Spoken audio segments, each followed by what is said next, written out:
Please stand for the pledge.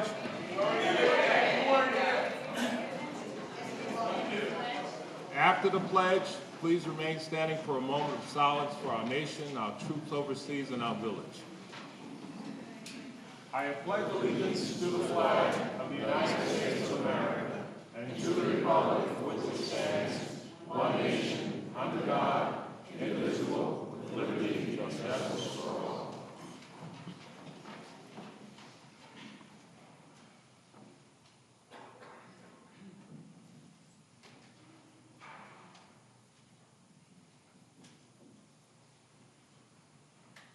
Thank you.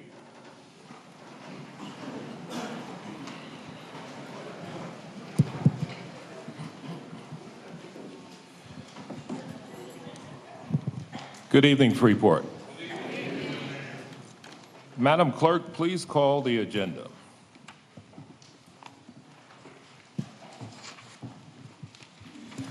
Communications. Request approval of the special meeting minutes of February 6, 2013, and meeting of February 11, 2013. So moved. We have a second? Second. Poll, please. We have a question from Mr. Davella. Yes, sir.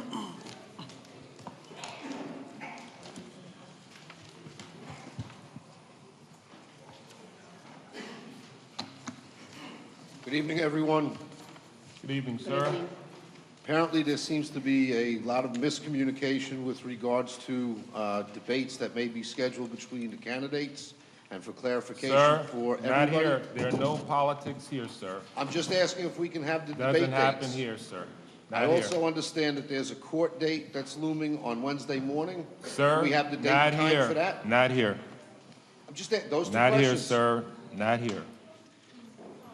You know better, Mr. Villa. Thank you, sir. I don't know anybody. Yes, That's no communications. politics here. I told It's you not that the last time. politics. Those dates Thank and you, times. sir. Thank you. Madam Clerk?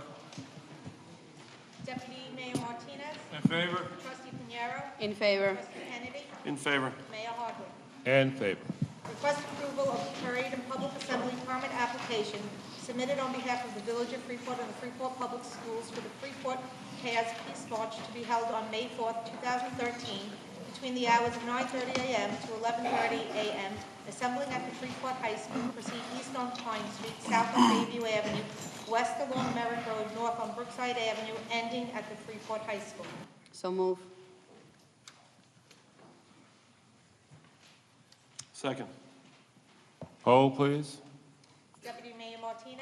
In favor. Trustee Pinheiro. In favor. Trustee Kennedy. In favor. Mayor Hardwick.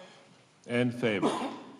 Just before we move on, Madam Clerk, it's important for the residents to really get involved with this peace march. For the last couple of years we've had it. Pretty decent turnout, but I don't think we're doing as much as we can. You know, we still have a gun problem in our nation. We certainly have one here in the village as well. We're trying to encourage people to get involved. We're trying to encourage young people to get rid of the guns they have and not to get more guns. Young people are going to prison for guns. It's serious, and they're wrecking their futures. And when they want to change their lives, they've got a lot to change, and it's not that easy in this country because they become programmed for failure. So it's important that we get involved with these peace marches. And the way I see it, all the good people march, and the people that are making the problems are nowhere to be found. And I think that after the peace march, there has to be something that we do to really address it. We just can't have peace marches. We got to do something about what's really happening. So please get involved with this thing. I think it's great for the village. It only takes a couple hours of your time. We need to bring young people out and educate them. So please, look at this date and make it a part of your agenda. Please, Freeport. Madam Clerk? Building Department, request retroactive approval for an application for moving of a building submitted on behalf of Island Pump and Tank Corp. to move three prefab buildings from Conyers, Georgia to 125 Sunrise Highway on February 21st, 2013, between the hours of 2 a.m. and 5 a.m. So moved. Second. Poll, please. Deputy Mayor Martinez? Quick question, Mr. Mayor. Mr. Colton, were there any issues at all with this? No, not at all. Actually, it Pause or came whatever in, you call it? came in around between, Chief, what was it, around 2 to 4 a.m. in the morning? 2 to 5, yes. We had no problem. All right. In favor. Trustee Pinero? In favor. Trustee Kennedy? In favor. Mayor Hardwick? In favor. Electric Department, request approval of the Board of Trustees to write off various uncollectible accounts for the fiscal year 2010, 2011 in the amount of $222,860.70 as per the rules and regulations of the Public Service Commission. So moved. Second. Poll, please. We have a question from Mr. Davella. Yes, sir.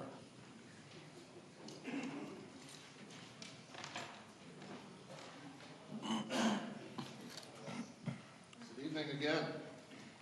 I don't think that this is humorous. This is the third year in a row that I've come up here on this particular issue. And this is the third year in a row that this village is writing off in excess of over $220,000 each and every year.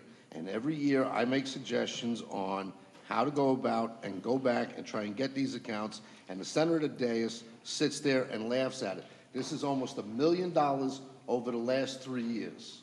This is total fiscal irresponsibility, and it needs to be stopped. Mr. Superintendent? You know, Mr. Davella, the last time you came up on this item, You're absolutely correct. pardon me, Your Honor. sir, pardon me. Last time you came up on this item, you promised that you could do this and you could do that. We gave you that opportunity, and you failed.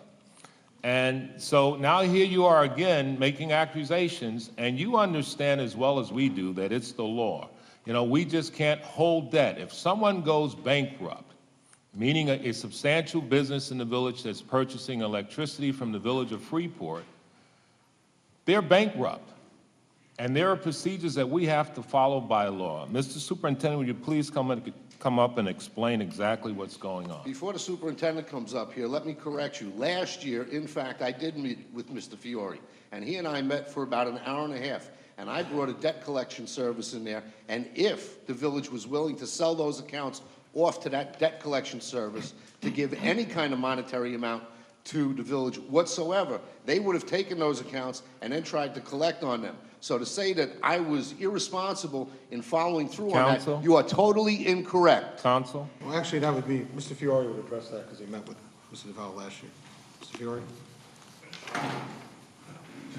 With regard to the debt, last year it was $114,319.04, so it wasn't over $200,000. This year it's $222,860.70, of which there are 3 major accounts that are in there. Out of the 3 accounts, all 3 went bankrupt. One of them went bankrupt owing us $61,364.43. The second one went bankrupt owing us $36,372.62. The last one was $7,885.06 for a total of $105,522.11. If you take those 3 accounts out, it's basically the same amount as it was last year of $117,338. There were a total of 347 accounts that we're writing off. If you take the 3 out, it's 344. Divide the 344 into the 117,338, it's an average of $341 per account.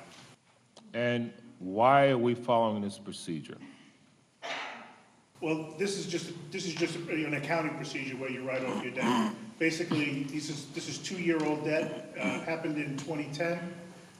We tried everything that we could, including collection agencies, us going to the customers themselves on a number of times, and we turned over everything that we couldn't collect over to legal.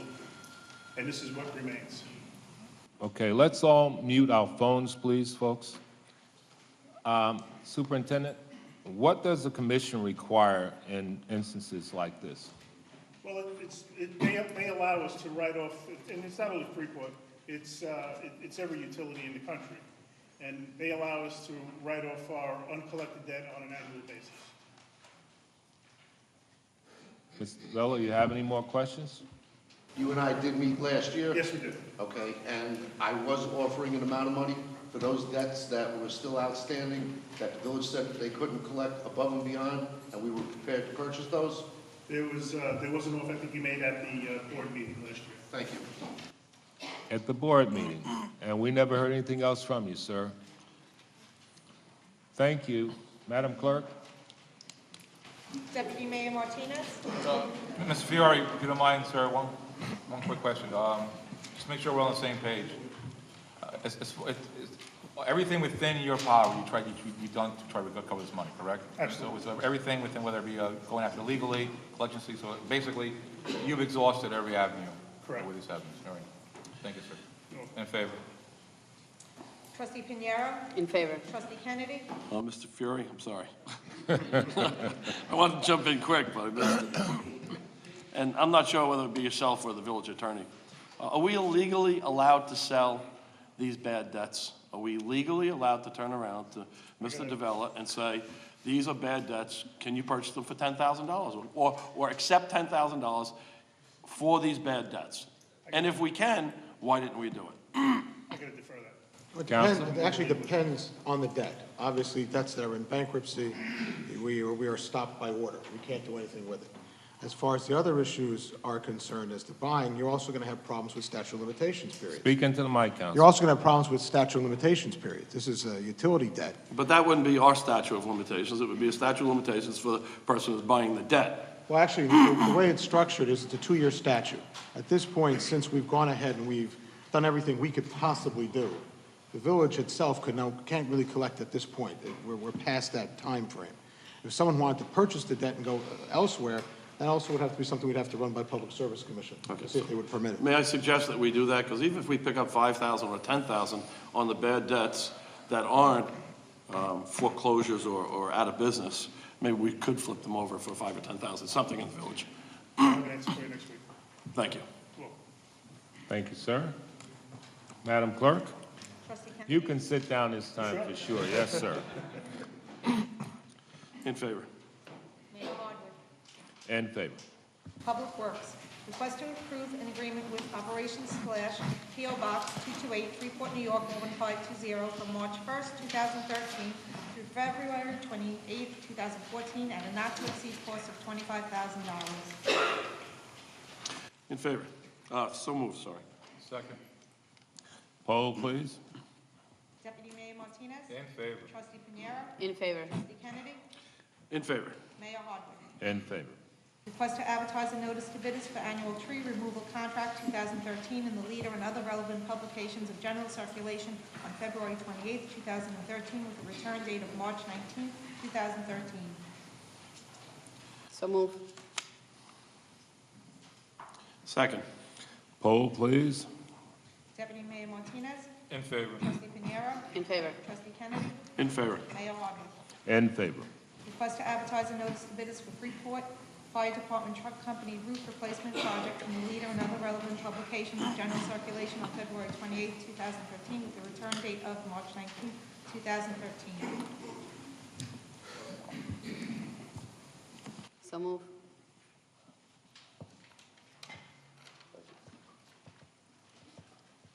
We have a second? Second.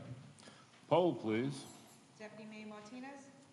In favor. Trustee Pinero? In favor. Trustee Kennedy? In favor. Mayor Hardwick? In favor. Request to advertise a notice to bidders for furnishing of drainage check valves in the Leader and other relevant publications of general circulation on February 28, 2013, with a return date of March 19, 2013. So moved. Second. Poll, please. Deputy Mayor Martinez? Mr. Mayor, if you don't mind, Mr. Richardson, we have a few questions on the valves. Superintendent?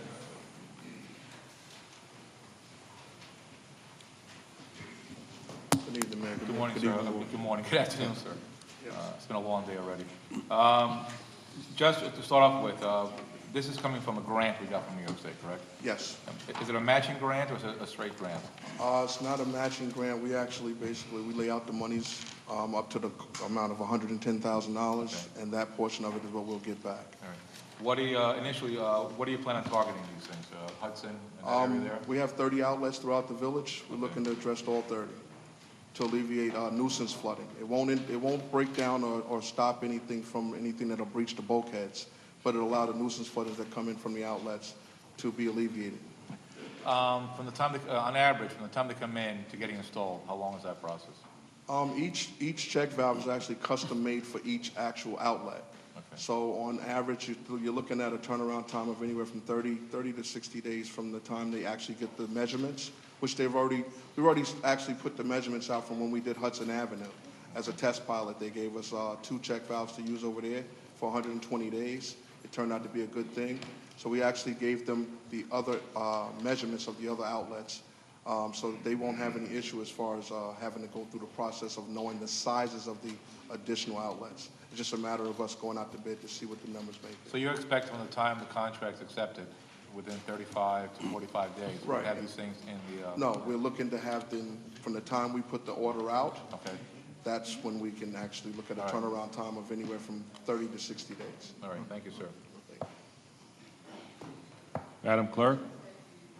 Deputy Mayor Martinez? In favor. Trustee Pinero? In favor. Trustee Kennedy? In favor. Mayor Hardwick. In favor.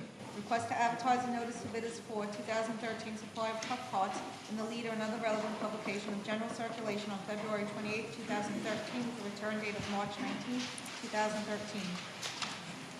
So moved. Second. Poll, please. Deputy Mayor Martinez? In favor. Trustee Pinero? In favor. Trustee Kennedy? In favor. Mayor Hardwick. In favor.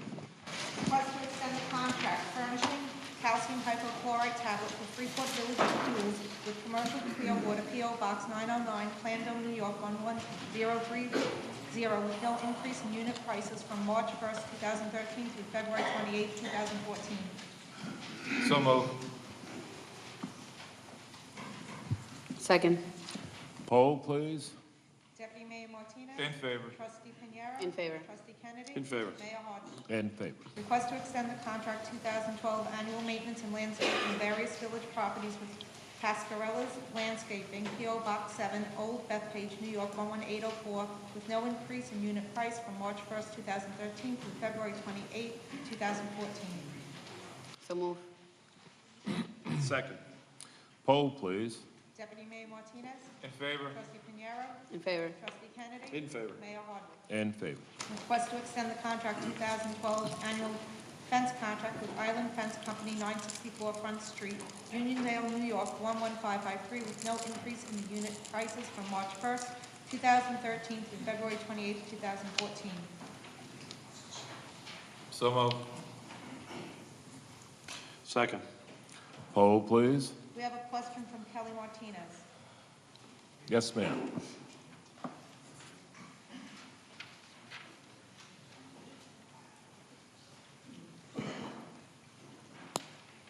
Good evening, everyone. Good evening. Excuse me. A large section of this fence is at Waterfront Park.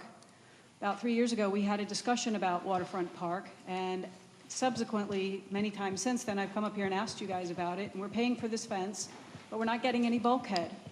The bulkhead was supposed to be put in for a grant. We were supposed to be getting bids. Nothing has ever happened. When can we expect that that will happen, and so we can stop paying for this fence? Mr. Superintendent?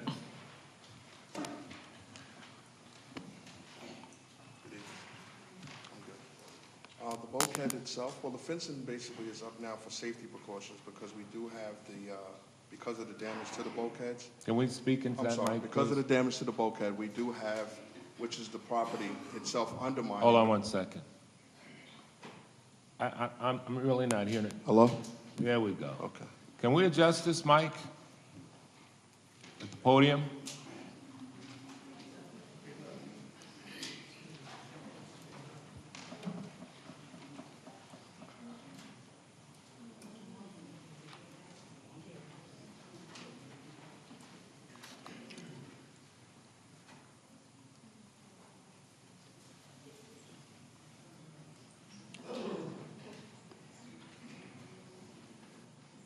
Give me a count of 5. 1, 2, 3, 4, 5. There we go. Okay. The fence that is there now is a rental fence that we use just for precautionary measures, for the liability of having the ground that's around the bulkhead is undermining from high tides. Can you folks hear him? So we are looking, It's not, Talking to the mic. Take the mic out, Scott. hello? There you go. yeah. The fence around the bulkhead is undermined, is there to protect safety, for safety reasons, because the ground around the bulkhead is undermined from high tides. So that fence is being rented. This contract is mainly to address any new fencing that we need to put up, any existing fencing that we have that may be damaged. For the most part, and in regards to the bulkhead, we have gone out for a grant. We're waiting for word back on the actual grant itself. The board has considered seeking funding from going out for an actual bond or a band, but they're also waiting to see if the grant is going to come back before they actually pursue that. Am I correct, board, in regards to that? Counsel? And you're correct. And also, the village, because of what happened with Superstorm Sandy and some of the issues with the waterfront park and the bulkhead there, we've submitted the bulkhead to FEMA for replacement through FEMA. So we're waiting to see what happens with that. The only thing I would like to add to that is, we had this discussion several weeks ago, a month ago, regarding waterfront, and we did some temporary repairs and refaced part of the bulkhead where we removed a section of the fence, which is about 40 feet. Correct. And in that 40 feet, we have not had any deterioration since it's been refaced. We went down and checked it. No, we haven't had any, but we had other vendors come out to give us some estimates and trying to do the same thing again. My point is, if that one area that we did is 40 feet, and we spoke to the mayor and everybody about this, we suggested to continue, at least we can expand that area that we repaired, even a 10 or 20-foot section at a time, at least to start taking some of that fence down. So it's been 2 years now, so I'd suggested if we could look into it, continue expanding, repairing it until we do have some money to replace the bulkhead. We look to do that, and in regards to that, DEC will not allow us to touch the waterways in that area now that there's some plant life and some living items. I'm not talking about there. the waterways. I'm talking about the south side of Waterfront Park adjacent to what was repaired. No, sir, I'm not questioning that. What I'm saying to you is that they will not allow us to touch it because we may have to go and touch some of the land that's there. It's actually an island out in front of the actual bulkhead now from the undermining of the ground. Are you So saying we're not permitted to reface No. the existing south side of the dock? No, I'm not saying we're not allowed to. We have contacted other contractors come in and give us estimates to do exactly what you're asking. Right. And they have given us back their feedback and saying it's not worth it to try to do another repair as we did 2 years ago because there's nothing to attach to it. It's that depleted. Okay. Any other questions, ma'am? Yes, actually.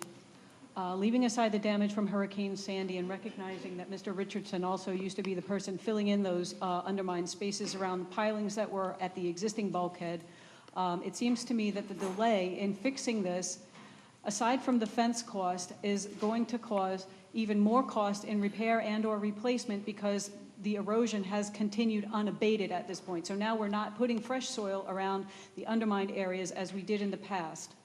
We're not doing anything about it but waiting. And as we wait, we can't use our parks, and there is a hazard because people do go on the other side of that fence to enjoy the water there. And I am still looking for a time frame as to when we could expect it. As I recall, it's not part of the capital plan that we waited quite some time to receive from you, Mayor. However, I'm hopeful that you do have an answer in terms of time frame. He's just giving you what our game plan is, you know. We're talking about $1 million, and it's a heavy hit. So if we could get a grant, and we believe that we're close to getting something, let us see what we can do so that we don't have to raise taxes to do it, because it's not in the capital plan. I recognize that, and Yes. I still am hopeful that you would be able to be more specific in terms of giving us a time frame, because 3 years ago, when you Counsel, and do I we have spoke any about time frame? it was given to me to believe at that time that you were actively seeking a grant for that repair. And I understand that the fence is up for safety purposes, and it's well worth the liability to not have to pay for someone getting hurt there. However, 3.5 years is a long time to wait for someday. So that's why I'm hoping for a more specific answer at this point. We can't give a, Actually, I just spoke to Mr. Richardson about it. We really can't give a time frame, correct, Mr. Richardson? The initial time, I'm sorry. The initial time that they went out for the grant itself was, I believe, in '06 or '07. Since that time, there was no movement on the grant. Since the mayor's administration has come on board, we've actually actively had to go back out for it numerous times because the time frame had lapsed. So we kept extending it and getting extensions. So right now, we're still in that extended mode, waiting for the next reply as to what the time frame would be when we will receive. I think the grant is for up to $400,000. The bulkhead cost is about $1.2 million to do 1,100 feet, I'm sorry. Mr. Richardson, could you please forward me a copy of the documents that you have that says they can't reface that bulkhead or it's not recommended? Yes, sir. Thank you. Thank you. Thank you, ma'am. Madam Clerk? Deputy Mayor Martinez? In favor. Trustee Pinero? In favor. Trustee Kennedy? In favor. Mayor Hardwick. In favor. Request to extend the contract 2012 nursery supplies with Atlantic Nursery, 250 Atlantic Avenue, Freeport, New York, 11520, with no increase in unit prices from March 1st, 2013 through February 28th, 2014.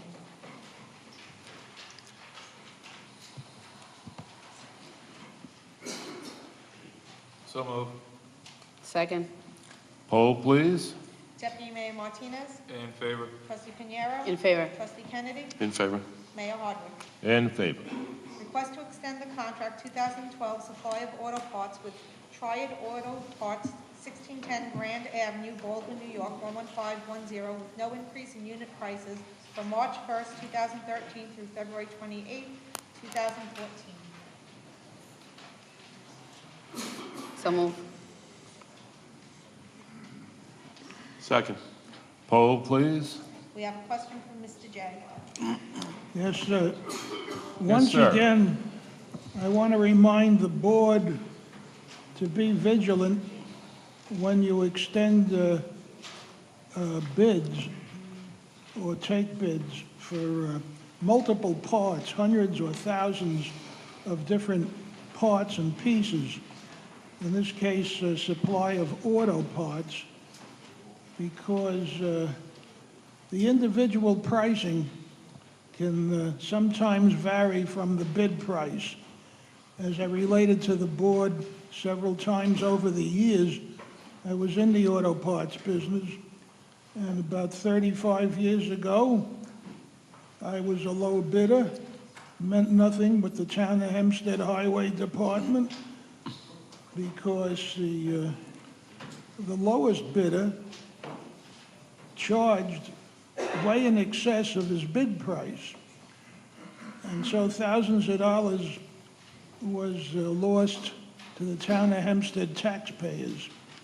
So we must be always vigilant when we put out for bid supplies that involve small parts, that they conform with the bid, and you got to watch the invoices on a daily basis, that the invoices conform with the bid prices.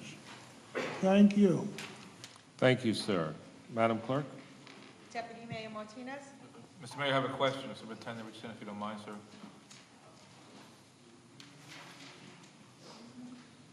Mr. Superintendent, you're asking for a contract for $37,000 and change, but to date, you spent almost $43,000. Are we gonna, and you're asking to be renewed at the same number. It was just a one-year bleep, or we have an issue here with this? We ended up having to get additional parts since the storm for the repairs on some of our vehicles, so that's what made the price go up a little more higher than the $37,000. Are any of these things refundable by FEMA? Everything that we needed to submit in regards to FEMA regarding vehicles themselves, I don't know if parts fall under that, but we submitted all of the damages to all the vehicles and equipment that we have. at So Public you're Works. comfortable with renewing the contract for the $37,000? Absolutely. Okay. Thank you, sir. In Thank you. favor? Trustee Pinero? In favor. Trustee Kennedy? In favor. Mayor Hardwick. In favor. Request to extend the contract, supply and repair of tires and tubes 2012 with Goodyear Tire and Rubber Company, 65 East Sunrise Highway, Freeport, New York, 11520, with no increase in unit prices from March 1st, 2013 through February 28th, 2014. So moved. Second. Poll, please.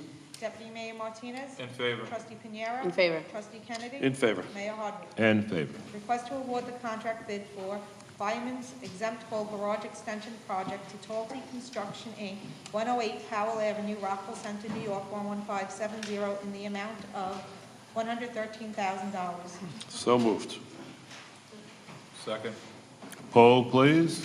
Deputy Mayor Martinez? In favor. Trustee Pinero? In favor. Trustee Kennedy? In favor. Mayor Hardwick? In favor. Village Treasurer, request approval to close capital project for the computer center H199-702-523-800 CIS upgrade to Enquester and transfer $2,912.84 plus interest of $1,336.88 to general fund cash account reserve debt service 800-124-281.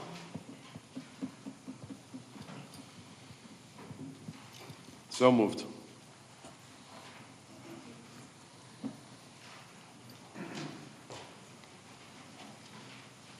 Second. Thank you. Poll, please. Deputy Mayor Martinez? In favor. Trustee Pinero? In favor. Trustee Kennedy? In favor. Mayor Hardwick? In favor. Water and sewer, request to advertise a notice to bidders for 2013 furnishing of liquid caustic soda in the Leader and other relevant publications of general circulation on February 28, 2013, with a return date of March 19, 2013. So moved. Second. Kennedy moves and Panero seconds. Poll, please. Deputy Mayor Martinez? In favor. Trustee Pinero? In favor. Trustee Kennedy? In favor. Mayor Hardwick? In favor. Request to extend the contract 2012 furnishing calcium hypochlorite tablet with Eagle Control Corp., 23 Old Dock Road, Yaphank, New York, 11980, with no increase in unit prices from March 1st, 2013 through February 28, 2014. So moved. Second. Poll, please. Deputy Mayor Martinez? In favor. Trustee Pinero? In favor. Trustee Kennedy? In favor. Mayor Hardwick? In favor.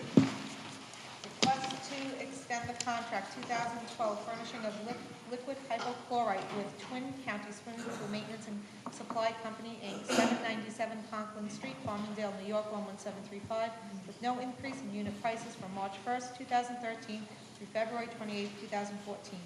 So moved. Second. Poll, please.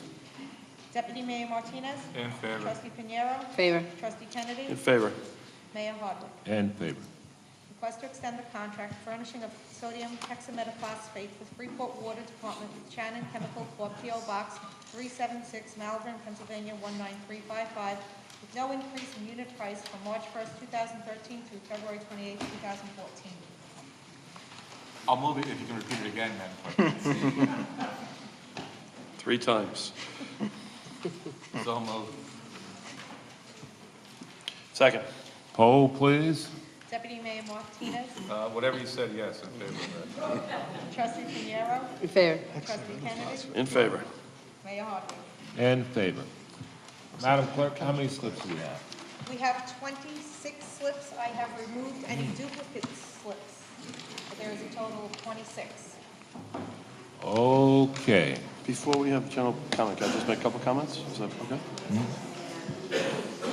Before we have general comment, I just wanted to make a couple of comments in case anybody does leave early. On Saturday, March 16th, Splash volunteers will be boarding at the Freeport Museum at 202 Woodcliff at 9 a.m. to do the Operation Cleanup. It's the first time they start again this year. Very important. They took out tons of garbage. So anybody who would like to volunteer, please remember 9 a.m. March 16th. Rain date is the 17th. Any questions, you can call Splash at 378-4770. And it's been a tough year as far as debris in the water, so really could use as many volunteers as possible come out that day. One other item is Friends of Freeport, an organization of volunteers that have been rebuilding houses for free. I mean, literally rip-outs and sheetrock, tape, spackle. I've been with them on a couple of jobs that they did. They're looking to develop a list of homes that need assistance so that they can help, and they've been getting grants to do it. So I have just suggested I would mention it here where it would go out to TV. If somebody does have a home that they're unable to take care of, the sheetrock, ripping out, taping, we don't want these houses to become vacant. we want these occupied, these homes to become reoccupied, please feel free to, you can call me at the mayor's office at 377-2252 and leave a message for me, and I'll try to get it to, our friends of Freeport. Finally, the last thing is boating season is coming up. I know nobody's thinking about it now, but there is a new law on the book that's been out there that the children have to be boating, have a boating safety class. So we will be scheduling a couple in the rec center in the near future. I'd suggest all you children get involved and try to come out with the Coast Guard and get them boating certified so we have a safe summer out there. And I'm looking forward to the summer with everybody. And that's it. Thank you. Okay. Madam Clerk, let's just go over the rules. If I may, folks, we've got a lot of people that want to have their say, so let's be respectful. This is Freeport. We set the standard, so act accordingly, please, folks. We can get through this. Let's just be respectful of one another. And Madam Clerk, the rules? I will not be accepting any more slips. Please state all of your questions first, and I will not be stopping the clock. There will be a 2-minute rebuttal afterwards. So everyone has their slips in, correct? Okay. All your questions first. Okay, the first speaker, Cal Jensen. Cal Jensen?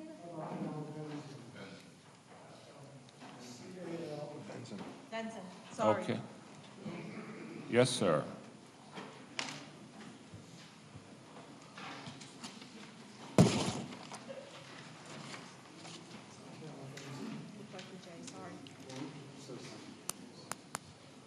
Actually,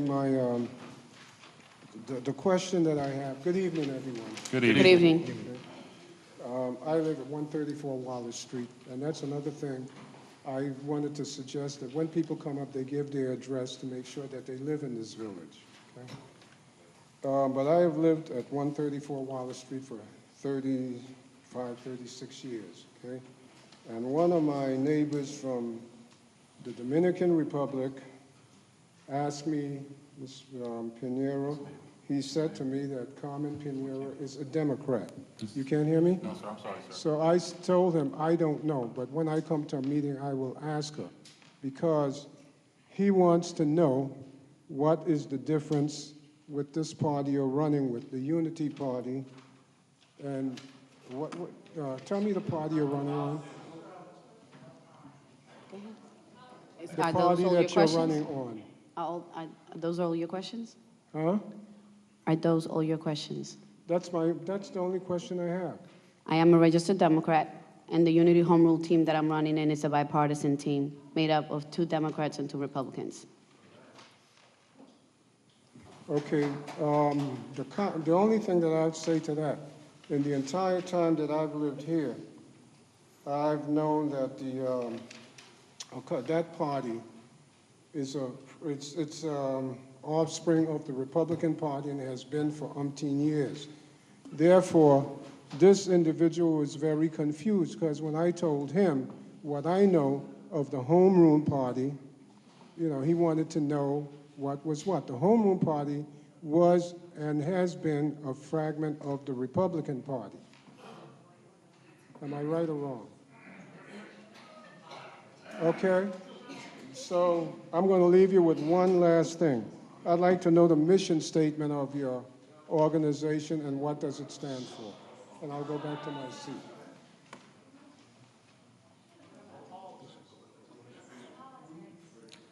Okay, folks, listen up. Public comment is public comment. We can't stop people from saying what they want to say during public comment. During the agenda is a different story. Now, listen up. Trustees have a right to answer or not answer. Public comments means you get to give comment. Doesn't mean you necessarily have to get an answer. That's the rule of public comment. So we don't ever tell people what they can say or cannot say during public comment, but it's up to the board members if whether or not they want to answer.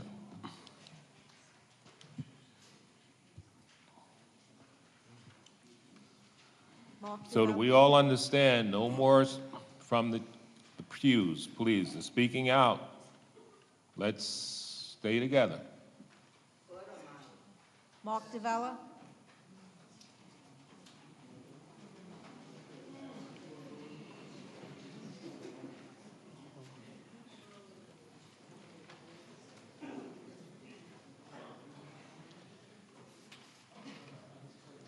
Independent Party of Freeport, New York. Mr. Kennedy, it is our pleasure as the great elevators of the sovereign state of the voting people, which creates a level playing field for all political parties, that we, the Independent Party, in order to restore fiscal responsibility to this community, do hereby endorse for the Freeport election, March 19, 2013, the Unity Home Rule Party. Mayoral candidate, Robert Kennedy. Trustee, Carmen Pinheiro. Trustee candidate, Ronald Ellerby. Village Justice, Vincent Carasciatore. Respectfully, Freeport Independent Party. Additionally, Mayor Hardwick.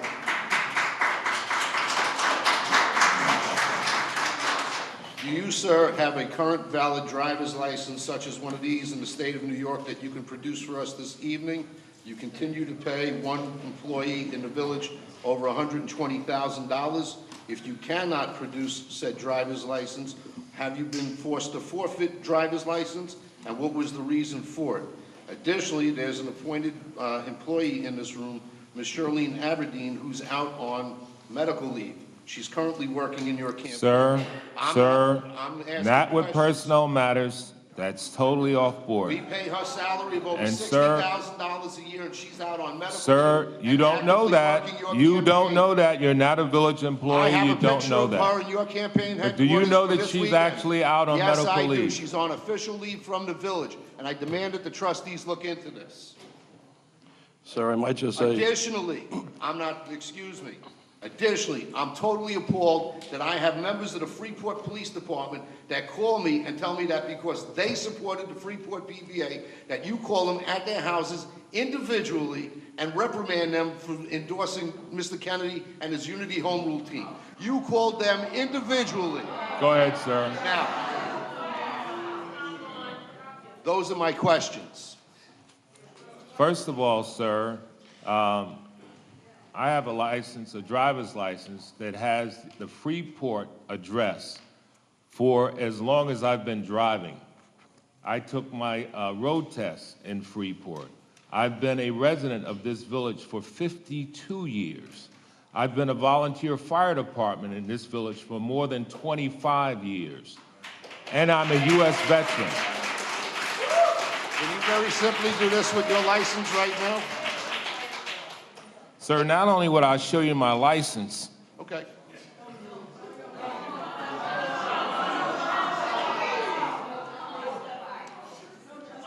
because this is the last time, Mr. Davella, you and I will have a conversation in public.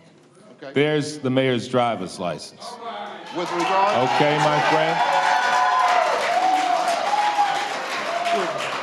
And no, sir, I have never had a DWI, never been arrested for one, okay? I didn't No, ask because that. you had that out there, too. no, I didn't. Yes, you did. No, the alternative- Yes, you did. the alternative- Yes, you did.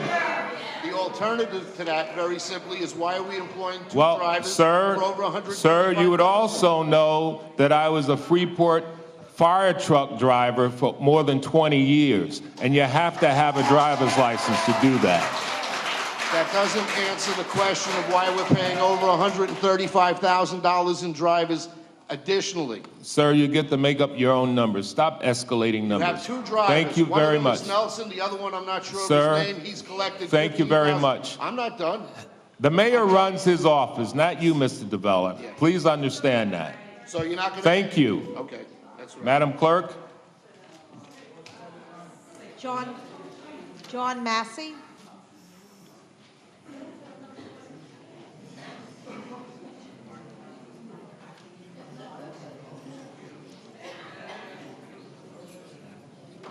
Yes, sir. Good evening. Good evening. I would like to thank the mayor and those who supported him for fiscal responsibility over the past 4 years,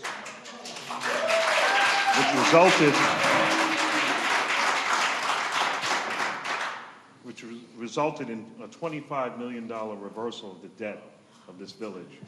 I think you all know the village debt in 2008 was approximately $150 million. That's 3 times larger than the village with the next highest debt. 3 times larger. More than 100 million than where we should probably be. Okay, that's a lot of money. It works out to be, if you do the math, it's about $10,000 for each household in Freeport. So we're talking about a lot of money. I heard people talking about 100, 200,000. I'm talking about $100 million. Okay?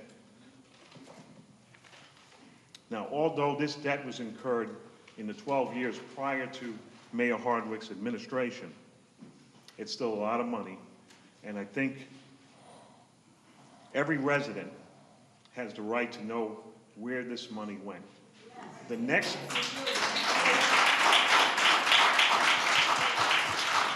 The other village I was talking about that has about $50 million in debt in 2008, that village had also large infrastructure projects they were engaged in. If you want to think that we were engaged in a project during that time for the power plant. So $100 million is a lot of money to get to. There's a lot of explaining that has to be done. Okay? So, my question is, who of you on the board was here in 2008 or prior to the Hardwick administration, when this massive debt was incurred? And if you were there at the time, I'd like you to explain how that debt came about. And also, who of you agree that a forensic audit should be performed to determine where this money went? That's my question. Well, I can start with me, sir. I wasn't here, but I got an idea about the money, and I concur with the New York State Comptroller's Office. There's only one sitting member on this board that was here prior to Trustee Kennedy and Pinero, and that's Deputy Mayor Martinez. I guess then my question is to Deputy Mayor Martinez.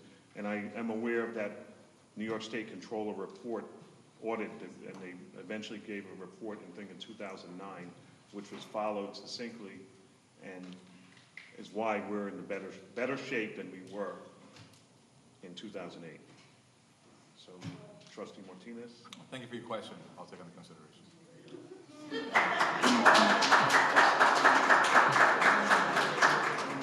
I'm sorry, I didn't hear you, Trustee. Thank you for your question. I'll take under consideration. You'll take it under consideration? Thank you, sir. Okay. Thank you. Thank you, sir. Gordon Radlick. Say it again. Gordon Radley. Who is it? I'm sorry? Who didn't hear? Gordon Radlick. Gordon Bradley.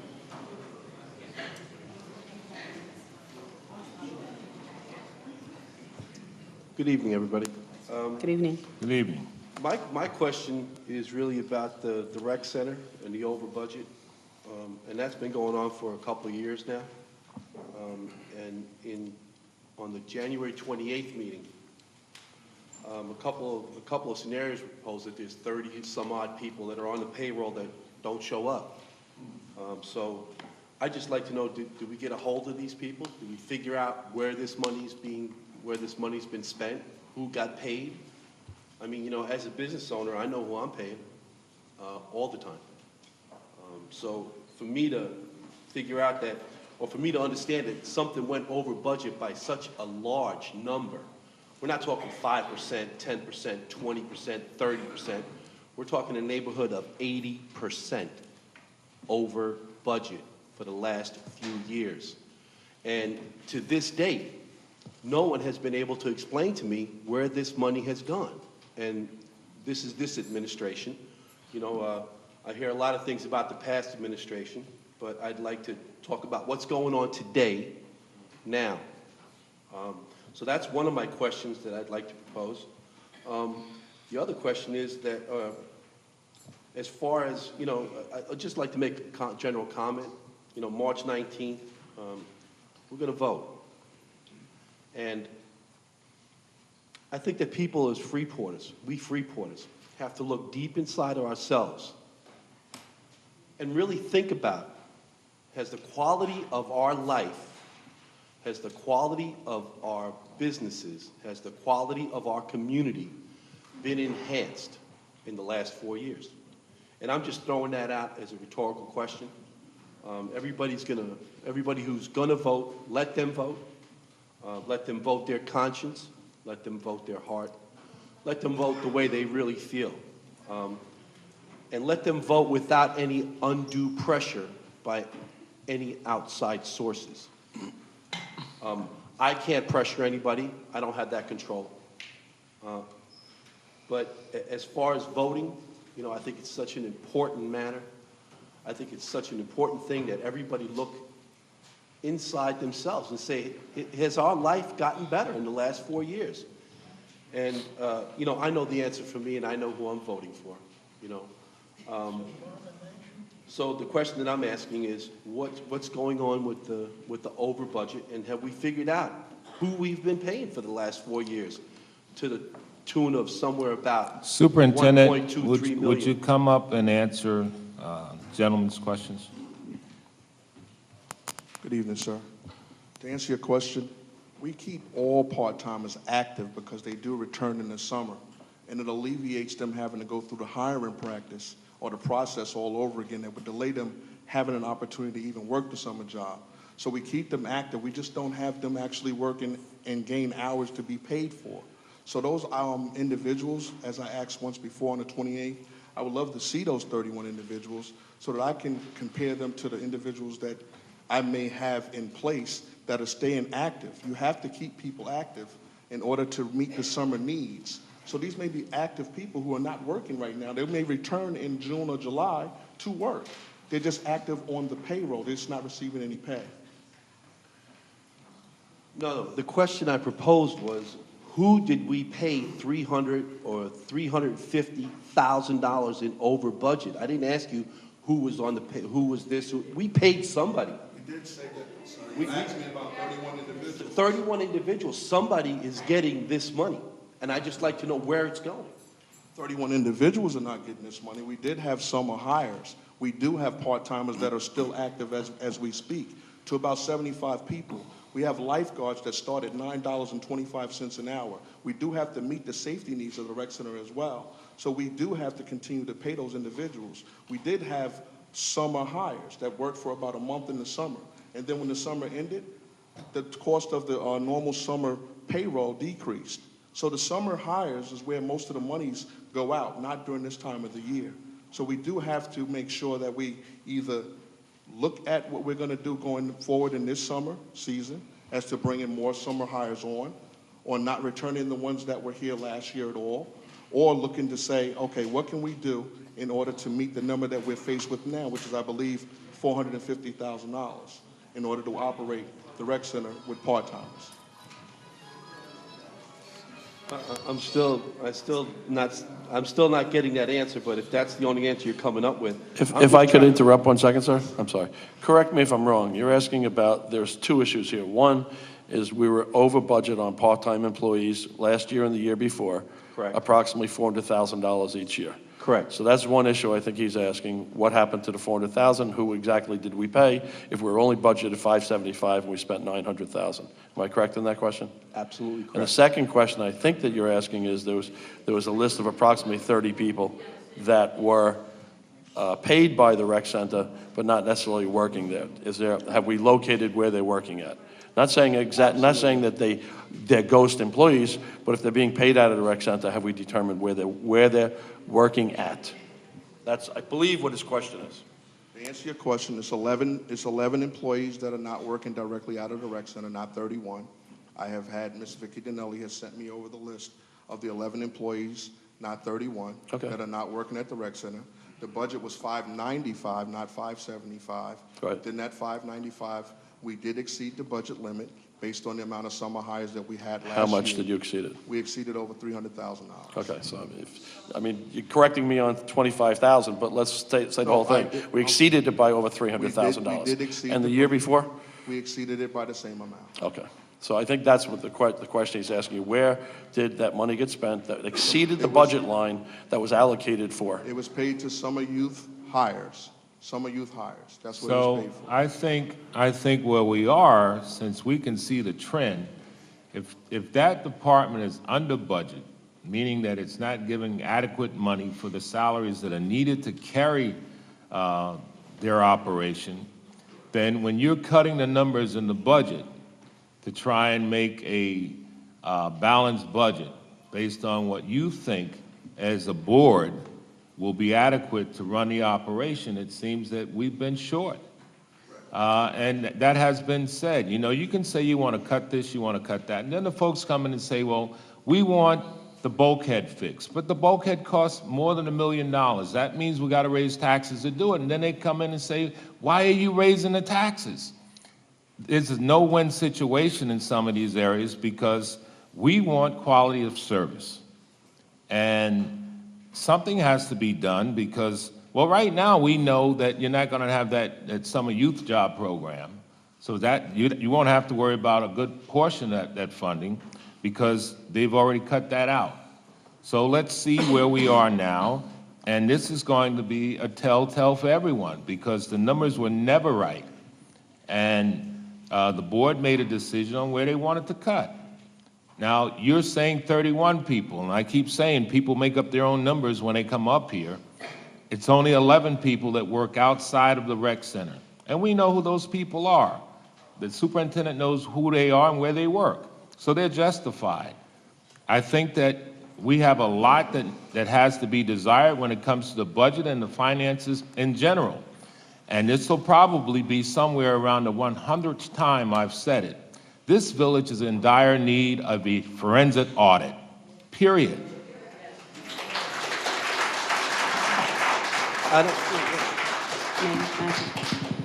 Mayor, I think the number 31 was the number that you gave us, Scott, at the January 28th meeting. Correct. Actually, it's on the record, taken by the stenographer, because I took notes when we asked you, when you were discussing the rec center budget and how in the proposal you wanted to cut back from the $500,000 that was there down to $300,000. It came up that there were 31 employees that were unaccounted for at the recreation center.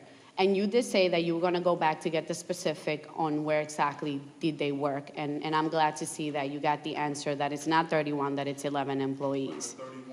Speak into the mic, sir. The folks at home don't hear us well. They're complaining. With all due respect, the number 31 came from Trustee Kennedy telling me it was 31. And I told him it was not me. No, I said it was under that. Actually, Scott, once we get the stenographer Yes, report, Yes, ma'am. when it comes in, we can review the record. I'm not going to go back No, and I forth would- because I I don't would want to never- argue. But No, I I'm would glad that argue. we I got. would never argue. I'm glad that we got back that you got the actual number Yes, to ma'am. be 11 employees there Yes, ma'am. as the factual number. And then, Mayor, as far as okay, so in going back to the original $500,000 that was cut back, we came back and increased the amount there for the recreation center because the manager of the recreation center expressed concerns that if it was too cut, it was going to be detrimental to the recreation center. As far as the youth program goes, we have always funded the youth program from the refuse line, and correct me if I'm wrong, Council, for the last 3 years that I've been here, monies have been transferred from the refuse line to cover the summer youth program, correct? For the village's For the portion. village portion. Correct. Thank you. Village's portion, you got to talk about the CDA portion. If you cut out the CDA, and we got to keep doing this because the people at home need to understand. Prior to our arrival, meaning these two trustees to the left and right of me and myself, the village had always had a dual-funded summer job program for the youth. The CDA, meaning the Community Development Agency, would pay half of the funds for a summer youth program, along with the village would pay half. some time back during the Glacken administration, they realized that the regular funding that comes in from outside the village of Freeport, from federal government, the state government, the grants that come into the community development agency, were being cut back because of all the cutbacks in Washington and in the state, with the need to spread out more of the money's wealth because it wasn't enough money. So in the last year, this is the second budget in a row that the board has deemed to cut out the funding that the village found some time ago was necessary to subsidize the CDA with its funding, because they weren't able to make it on their own, because of the downturn in our economy and things going bad. The Community Development Agency owns a lot of property around the village. It's part owner to the old bank building on Sunrise Highway. It's part owner to the property on the corner of Henry and Merrick Road across from Walgreens. It owns some property down on Woodcliff. And because of the downturn in the economy, it hasn't been easy to move these properties because people just don't have money to purchase property and develop. So the board of trustees thought it was a good idea for them to cut out somewhere in the area of about $100,000 that was helping to subsidize the CDA. And when they did that, the CDA had to cut off anything that they were giving to the village because they had to make up the difference. And all I'm saying is that, and I've been saying this, every action is going to cause a reaction. And it has. And so now the CDA doesn't have any money to help the village. So that means their half isn't there, and we won't have those jobs because the village can't afford it. Mr. Mayor, No. can I ask a question? What is the main difference with the CDA between the prior, Mr. Galactus administration and your administration? What is the difference? What's the biggest difference? As far as they're needing to assist us, the need is even greater now because they're going to have to help us bounce back from Sandy, because the government's not going to send the village of Freeport. No, sir, no. And now, let me finish, Deputy Mayor. You're trying to say that because the state requires that the Community Development Agency be separate from the village, meaning that the same board cannot be responsible for the oversight of the CDA. So the CDA had to get their own board because that's what the law requires. So now you're saying that because they are not a village department that we should cut their funding off when their responsibility to the village is still the same. No, sir, no, I'm not saying that at all. What I'm saying Okay.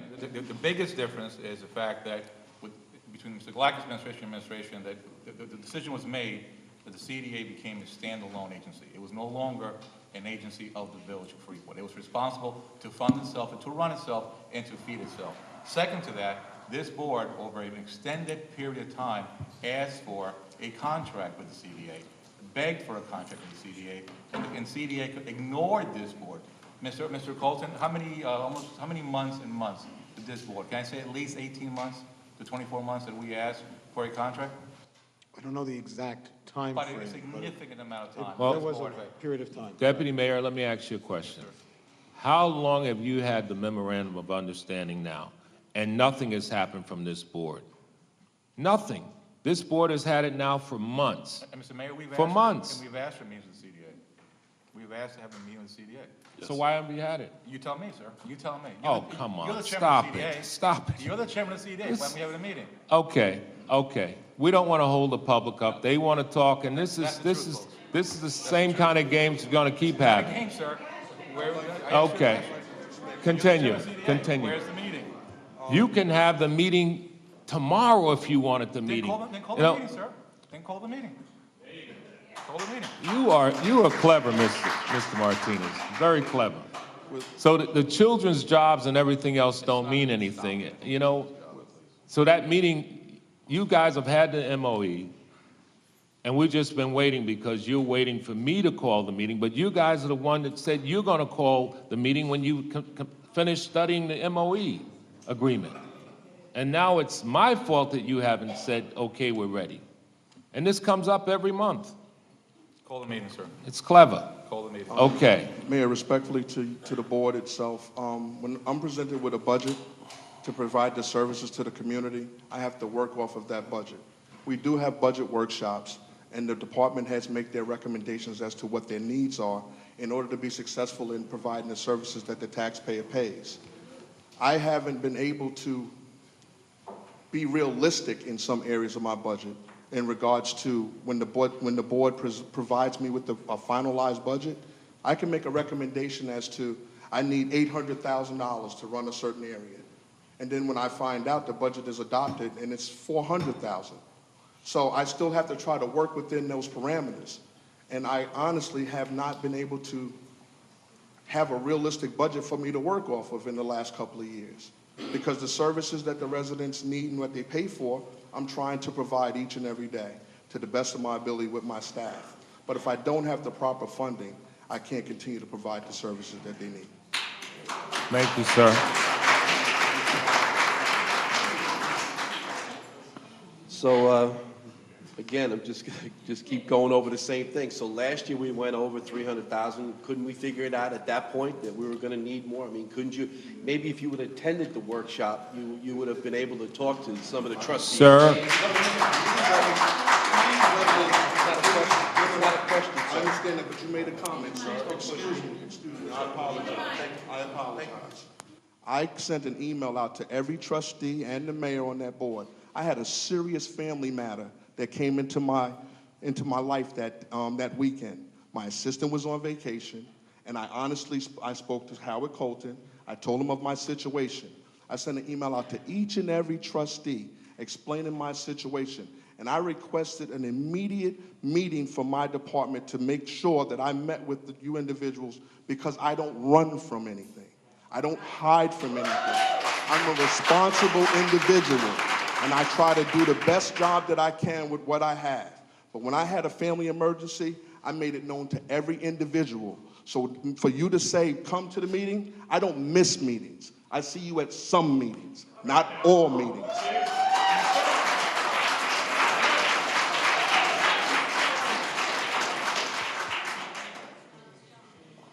Is that all your questions, sir? You know, I just, before I get loud and anything Sir, else, we I'm got just other gonna- folks.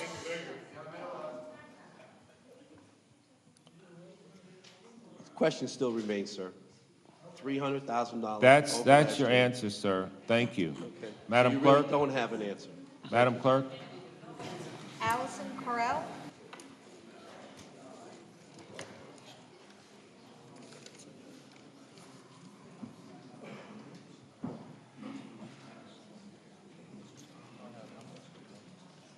Good evening. Good evening. Good evening. Tonight I'm here to discuss idling cars in Freeport. An idle car wastes 1/3 to 1/2 gallon of gas per hour. This can waste thousands of dollars a year on going nowhere. Leaving a car to idle can also damage the car. It contaminates the oil, increases residue on the spark plugs, and causes an increased consumption of gas by 4 to 5%. It also causes condensation in the exhaust and reduces the life of the exhaust system. But worse than that, it releases high amounts of CO2 into the atmosphere, causing significant harm to humans and the environment. Our children are much more likely to feel the effects of idling cars. And to top it off, it is illegal to idle for more than 3 minutes in the state of New York. You may be asking yourself why I'm up here giving you this information. I am here because it is your money being wasted and your health being jeopardized, and it's being done so by our mayor, Mayor Hardwick. This came to my attention when I was leaving the American Legion meeting last week at the library. There was a large SUV illegally parked and running. I was told by David, our mayor's backup part-time driver, who happens to be on the payroll of the rec center, that it was indeed the mayor's car. I asked him to turn it off to stop wasting fuel paid for by us, the taxpayers, but he left it running. I even called the mayor's cell phone to complain, but it was not answered by him. But even worse than that, this past Saturday night, I was at the Ocean Grill on South Main Street after 9 p.m., and the mayor was there having dinner. The entire time he was in the restaurant, which was over 2 hours, his car was idling in the parking lot with the driver sitting inside. We are paying for this. We, the taxpayers, are paying this for our mayor to go nowhere. In a large SUV like he has, if it sits idle even just 2 hours a day for 5 days a week, it wastes over $3,600 during the 4 years of the mayor. This does not include the salary of the driver that is completely unnecessary since you've shown us tonight that you have your own license and can drive yourself. He's sitting inside there. He's sitting inside there going nowhere. All right, so why does he need a bodyguard? She doesn't need that either. We need to stop wasting our money and stop impacting our health and breaking the law. This is our environment and our family. Thank you. Thank you, ma'am. Madam Clerk?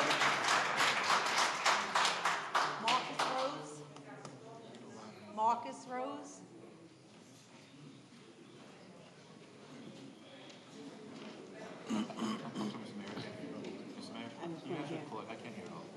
Tell them to take the microphone out and hold it.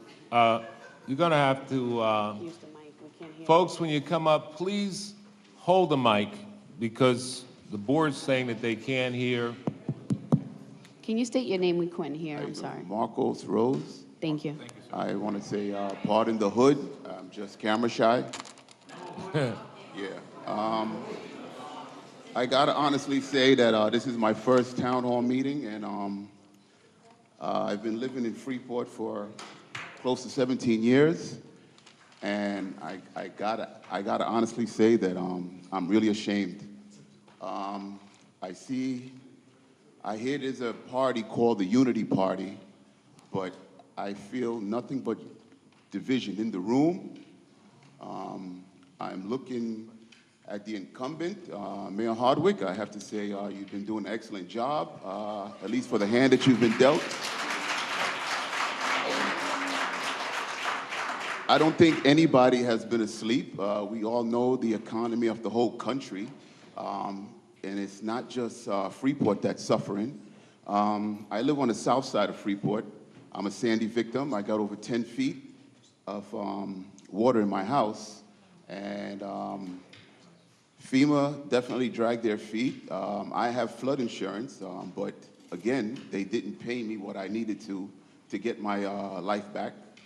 Now I'm hearing that there's a mandate coming down the pipe that they want us to raise our house. I guess there's a new guideline for how high our house got to be, and it's going to be, we're going to have to foot the bill.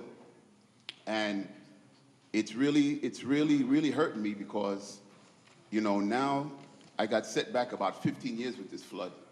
My house devalued, and now they're telling me that I have to foot the bill to raise my house, which is going to cost about $100,000. And on top of that, flood insurance is supposed to go up in the next 4 years, 100%, 25% each year.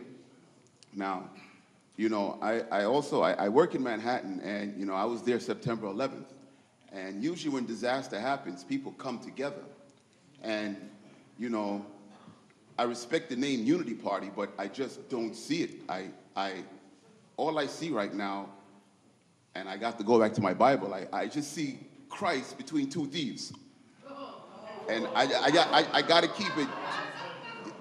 I have never seen it. To me, I'm gonna tell you, what I see up here is so disgusting. It's like seeing Vice President Biden and Hillary Clinton running against Obama in a second election. I have never seen nothing like this. And all I'm saying is, please put the people's interests first. That's all I'm asking.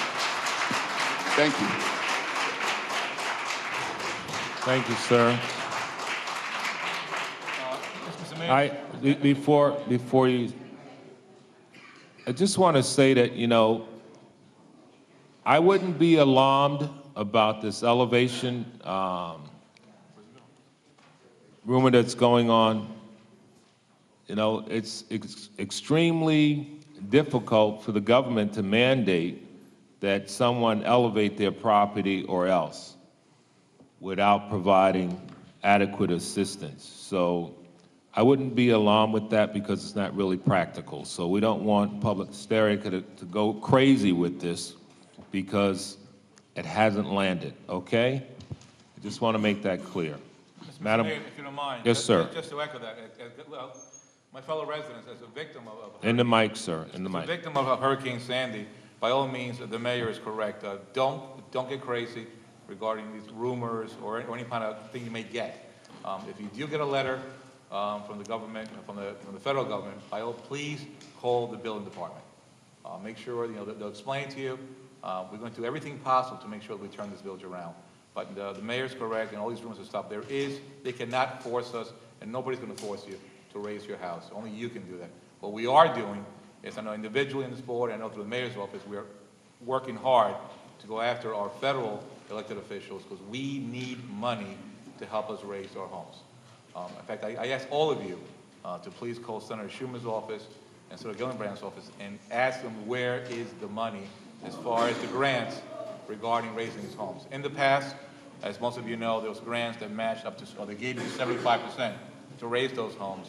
The money's there. People in Washington are playing games with the money. Give these guys a call. Call the office. Tell them you're a resident of Freeport. Tell them you want to know what is the status of the grants. Not a loan, a grant, in order for us to raise our homes. Okay, and I'm proud to say I spend my money down in South Freeport at restaurants. And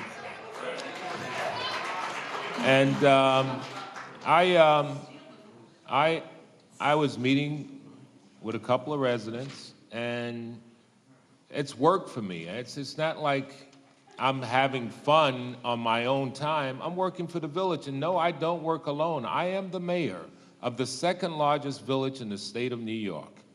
And I work hard, folks, and I'm not gonna try and do it alone. I'm sorry. So I don't know where that's going, but it's nothing like having a mayor that wants to work.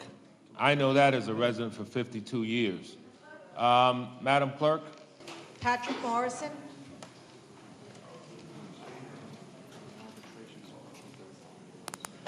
Good evening, everybody. Good evening. Good evening. I've been watching everybody. It seems like everybody's spying on you. Every time you sit down, they watch you. You're going somewhere, somebody even say you don't have a license. You show them that you're proving the point. When people make mistakes, it's a problem people don't understand. This is not a perfect world, okay? And people sit down there and spy on you. Take that energy, help people out. People don't do that. And I tell you something, Mayor, you can count my vote. Thank you.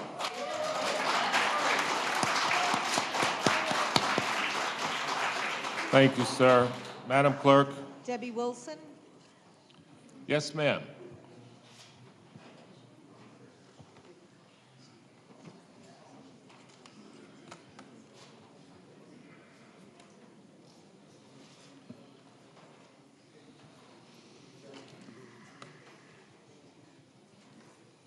Good evening, everybody. Good evening. First of all, I'd like to say to a couple of you trustees, I know that you've been impacted by this storm, and I'm just heartsick over it. And if there's anything I can do to help you, please, you know where I am.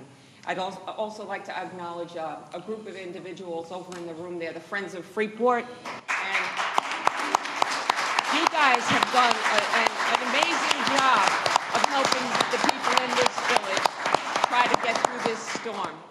And because I know how difficult it is, and I know that people are having a difficult time getting their homes repaired. I'd also like to Hold the mic, ma'am, because... I'd also like to thank the trustees for hiring the 5 new cops. We still fall far short of the number of police that we need to effectively provide the proper enforcement in this village. I don't know how many people in this room are aware of it, but 12 years ago, we had 112 cops on this police force. And in your defense, Andrew, you didn't reduce the police force from 112 to 92 cops. Glacken did that. However, you took it a step further. You let that number drop to 84. No, I'm sorry, 83, because you took one of our detectives off the street. And it took the trustees to hire 5 new cops to bring that number up to 89. And I don't know, what you do by doing something like that is you jeopardize the safety of all the residents, not just me. And as a result, in the last year, just 2 people alone, me and Paul Conti, have lost over $250,000 worth of our property between vandalism and theft. And now, I was just informed recently that the thugs that burglarized my home have now committed, they've been now connected to their 4th burglary over on North Long Beach Avenue. So now we have one on Grand, we have one on Ocean, me on Bergen, and one on North Long Beach. So at what point do you decide that this warrants assigning a good detective from the Freeport Police Department to try to stop it? Now, I know that I've been up here 4 times now just asking for something that I feel I'm paying for. And I've got nothing from these meetings. And really, I have better things to do with my time than to schlep down here and ask you to do what I think you should be doing. And I'm just not getting anywhere. So I don't understand. I know that you don't care about me, Andrew, but there are now 3 other families that are absolutely connected to these thugs. So are you telling them that you don't care about them either? And that's not even talking about the other homes that they're probably burglarizing, Thank you. There's no DNA attached. Ma'am? Chief?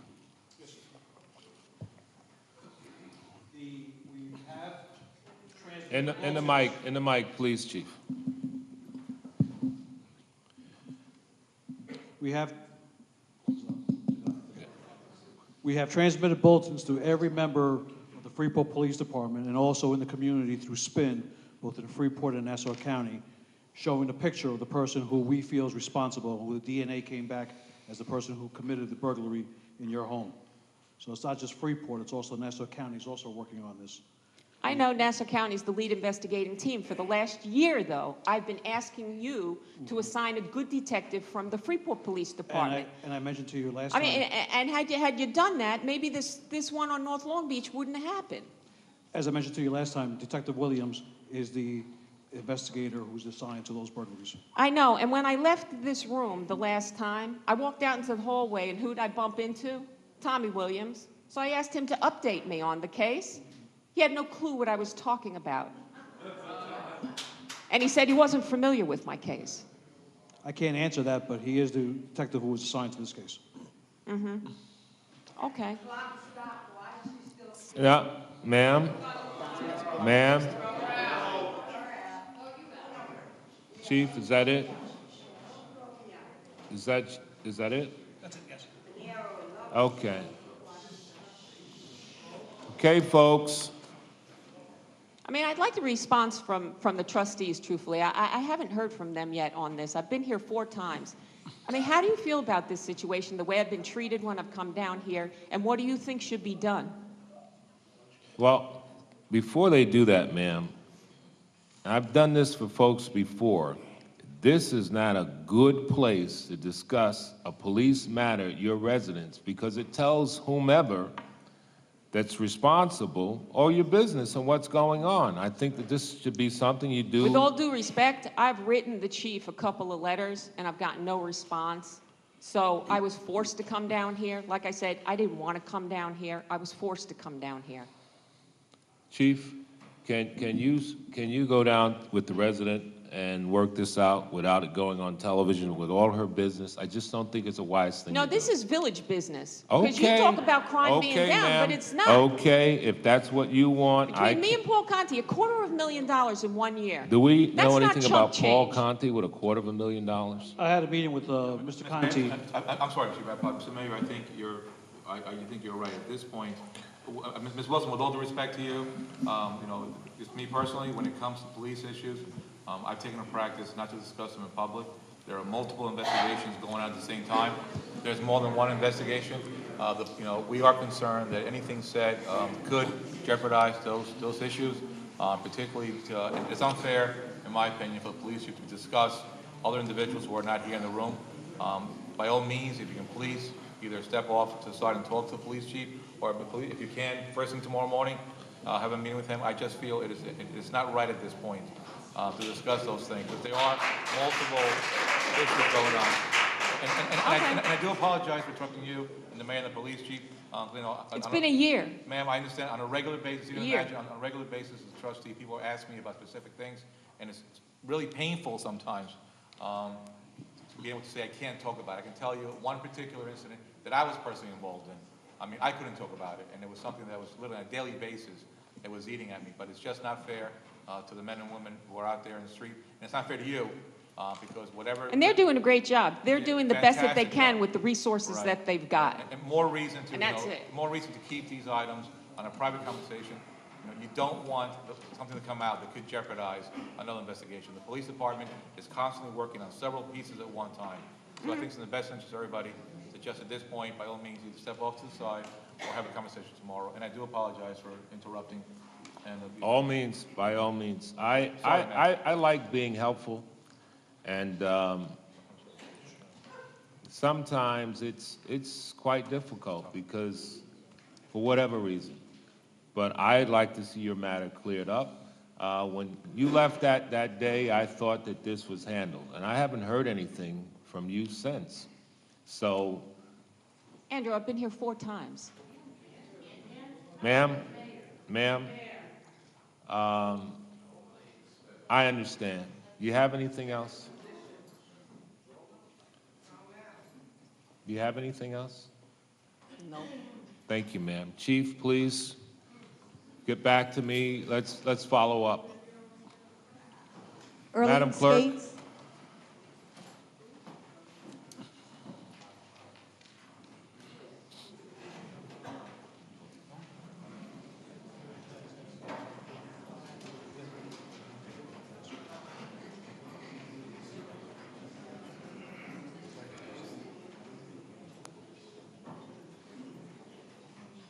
Greetings, peace, and blessings. Good evening, Good ma'am. evening, ma'am.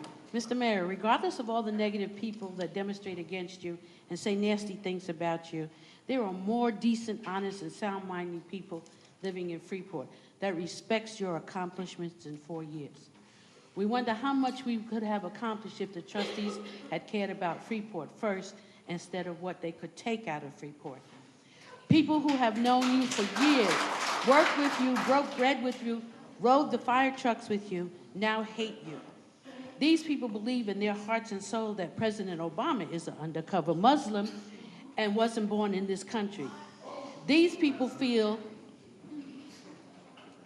will not change their ways of thinking or feeling.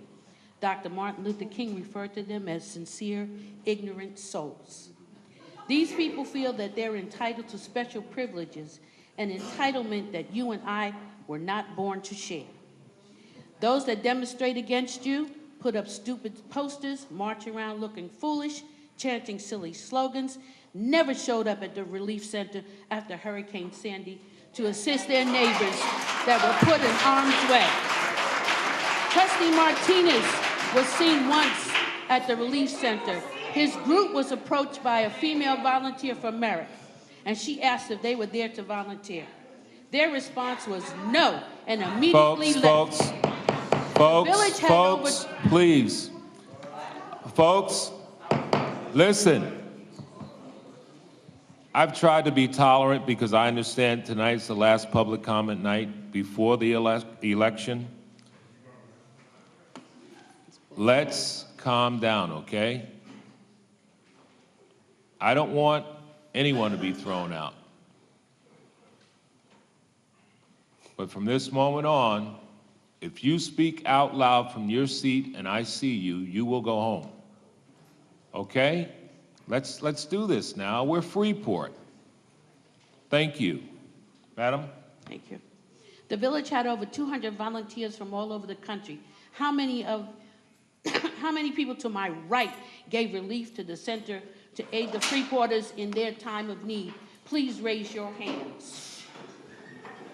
Sit down. No, you didn't. Ma'am, Mr. Mayor. ma'am. Direct all your questions to the dais, please, not to the people in the audience. Mr. Mayor, Please. Mr. Mayor, pray for those ignorant souls. Good night, You have ma'am. recognized the people. Good night. Good night, ma'am.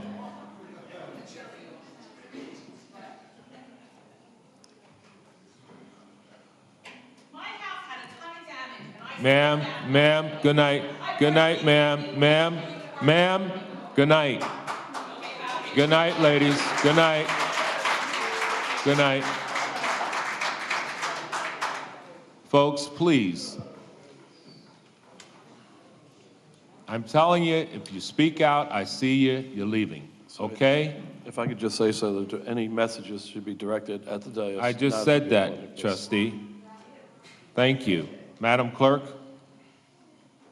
Mr. Mayor, pray for those sincere, ignorant souls. You have been recognized by people throughout the United States, by President Obama and the Director of FEMA, for your leadership during this crisis in our community. You showed great leadership that Mr. Kennedy can only dream about. I want God to bless you and keep you. And where's the money? Madam Clerk? Ken Jones? Oh, I can't hear you. Ken Jones? Good evening. Good evening. Good evening. Mr. Kennedy. Mr. Kennedy, during a meeting, when the discussion came up about the pay down on a $154 million debt that former Mayor William Glacken dropped on the honest taxpayers of Freeport, you made a bold statement. You stated that not only Mayor Hardwick, but all the trustees had done such a wonderful job reducing the huge debt created under the Glackens administration. Let us not forget that Trustee White and Trustee Martinez was part of the team that put a burden on the taxpayers when this huge debt was being created. You used an example and bragged about a tenant that was paying only $800 a month without an increase in rent for over 18 years. You stated how this was corrected with the help of the board. My question to you for the third time in 2 years is, what is the name of that tenant? Did this tenant receive any contracts from the village? If so, did the contracts exceed $172,800? The $172,800 represents the 18 years of rent that the tenant paid. If this tenant received more than $172,800 in contracts, then the tenant would have been receiving free rent and the taxpayers would have lost even more money due to neglect and possible kickbacks by village officials. Mr. Kennedy, I asked you these questions because you brought the subject up. You wanted to show leadership and that you were the man in charge. If you want to be in charge, then show your leadership. Then tell the public the name of that tenant and if they received any contracts. And if so, did those contracts exceed more than $172,800 in rent that they supposedly paid the village? Final question, Mr. Kennedy. Is it true that you are an undocumented dweller of Freeport? I'm going to keep the bar high, and I'm going to say, everybody knows where I live. I live on East 2nd Street. Prove it. Are you finished speaking, sir? You have 3 minutes. You had your questions. I am answering now. Don't interrupt me. Do not interrupt. Answer them. I live on East 2nd Street. As far as how much money was concerned, whether you made contributions, you'd have to ask Mr. Hardwick. I do not have a list of the contributors of who contributed to these campaigns, and I'm not even sure who the owner of the property was. It was a lease with a commercial tenant. So maybe Mr. Hardwick could tell us if he did or didn't, or the village attorney. We're trustees. I don't have access to all the lists of the contracts or the donations and what the rents were. So why don't we ask Mr. Hardwick? He's the CEO and he should know. Maybe Mr. Hardwick can give us that information you're looking for. He should know this information. He's the mayor and he's here on a day-to-day basis. Mr. Hardwick, could you give us that information? Do you know who the vendor was? And do you know how much money he made in conservation? I didn't ask Mr. Mayor Hardwick, I asked you. You Sir? know. Why don't you say it? You just rebutted. Thank you very much, sir. Have a You're good day. welcome.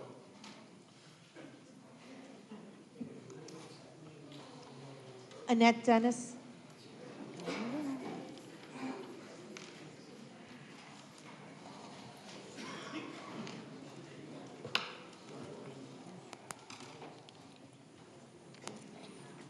Good evening, Mayor Hardwick, members of the board, and residents of Freeport. Good Good evening.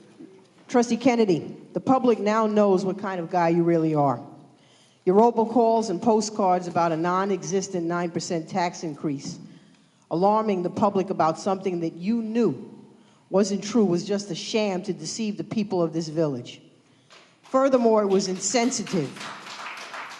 It shows how much you care about people, sending out lies to the public when people who suffered so much damage from Superstorm Sandy are trying to rebuild their homes and pick up the pieces of their lives. To receive a call like that from an elected official shows what kind of public servant you really are. It shows us how truly self-serving you can be. If you want people to be informed, why didn't you send out postcards and call them up and tell them how you dropped your frivolous lawsuit against the mayor after he made a robocall of his own responding to your ridiculous claims? Why didn't you tell the people that Judge Thomas Feinman strongly questioned the merit of your lawsuit and specifically noted that the attorney fees, even if you had won this frivolous lawsuit, would have been greater than the amount that you were actually complaining and suing about? Why didn't you tell them that the actions of you and your fellow trustees cost the taxpayers thousands of dollars in attorney fees solely in an effort to further your political campaign against Mayor Hardwick? Mr. Kennedy, this isn't about the people and them being harmed by the mayor's use of the robocall system. No, it's all about politics, because the one point that you neglected to mention is that all this is at the expense of the hardworking taxpayers of this village. And your vindictive actions cost us money, and yet you say you care about people. And I really want to know, really, who are you kidding?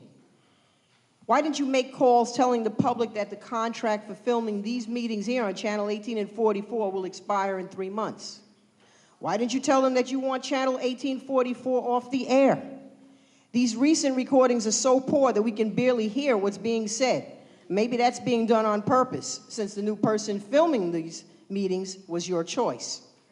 Is it because Channel 18 and 44 effectively brings village government into the homes of residents, and they can clearly see that you are not about the people's business or their best interests? Why you want it off the air? And sir, if you have disrespected the people and have insulted our intelligence for too long, but we will not be fooled any longer. Because everything that you do in the dark will come to the light one day. And you, sir, will be exposed for the man that you truly are. Thank you, and have a good evening. Thank you. But I will take a minute to respond. However you want to twist it, the fact of the matter is, our mayor proposed a 9% tax increase in the budget. I happen to have the budget with me. It is proposed by the mayor, 9%, December 7th. Whether you want to disagree with that or not, or you can shake your head, that was proposed by the mayor. It's in writing. In reference to that, the mayor failed to show the TV program where he announced the 9%. Because he failed to show it, I want to let the residents know what the mayor had proposed. And I paid out of my own pocket to do a robocall. The mayor responded with a robocall. And you lied. Can I, sir? And you lied. Would you please stop interrupting? You lied. The mayor, in turn, responded using taxpayers' money to contradict my notes saying that he had proposed the 9%. It cost his taxpayers $3,000 and above for that robocall to go out, as it was not an emergency. The judge, by the way, this case was not thrown out. This case is still pending right now, and the only reason that we did not pursue it or get a hold on the court is because the mayor agreed not to use the robocall systems anymore. So for that reason, I didn't want to waste taxpayers' money. Now, I'm just going to continue answering. But by the way, Ms. Dennis, one day you said to me, I pay your salary. Do you remember saying that one day? Absolutely. Let me ask you something. How much taxes do you pay in the village of Freeport, Ms. Dennis? Ms. Dennis, since I have a chance, let me just, can I tell you what you paid in taxes last year? Yeah, $147 in Nassau County. You're a liar $147 in the town of Hempstead. You're a liar. And 0 school taxes. Okay, great. I'm glad that you Ms. brought Dennis, that up. I'm speaking. You don't I'm interrupt. glad that you brought that up, Mr. Kennedy. And let me just finish something else, Ms. Dennis. You ought to be ashamed, Ms. Dennis. You ought to tell them do how not many tax interrupt. dollars I I did paid not to the interrupt village you. of Freeport because I'm Ms. paying Dennis, your let me salary continue. with my Freeport tax Ms. Dennis, dollars. can I finish? You got to tell continue? people the whole story, Mr. Mayor, Kennedy. would you tell her she's out of order, please? I am responding, and I'd like my time to respond. Ma'am, please let Mr. Kennedy respond. Okay. In addition, Ms. Dennis, let me just tell you something. Out of your own words, I'm going to read something. All prior mayors exercised editorial control over the Freeport newspapers that were sent out to the public, meaning they decided what activities would be highlighted and what information was going to be disseminated to the public. Mayor Hardwick instead chooses to disseminate information through other media outlets, such as the TV. It is his right to edit that material. That is a quote from your account, from your page, documenting the fact that the mayor was editing the TV show. That is a disgrace. And you are a disgrace to run for office not paying taxes and to allow this mayor to edit the TV show. Thank you.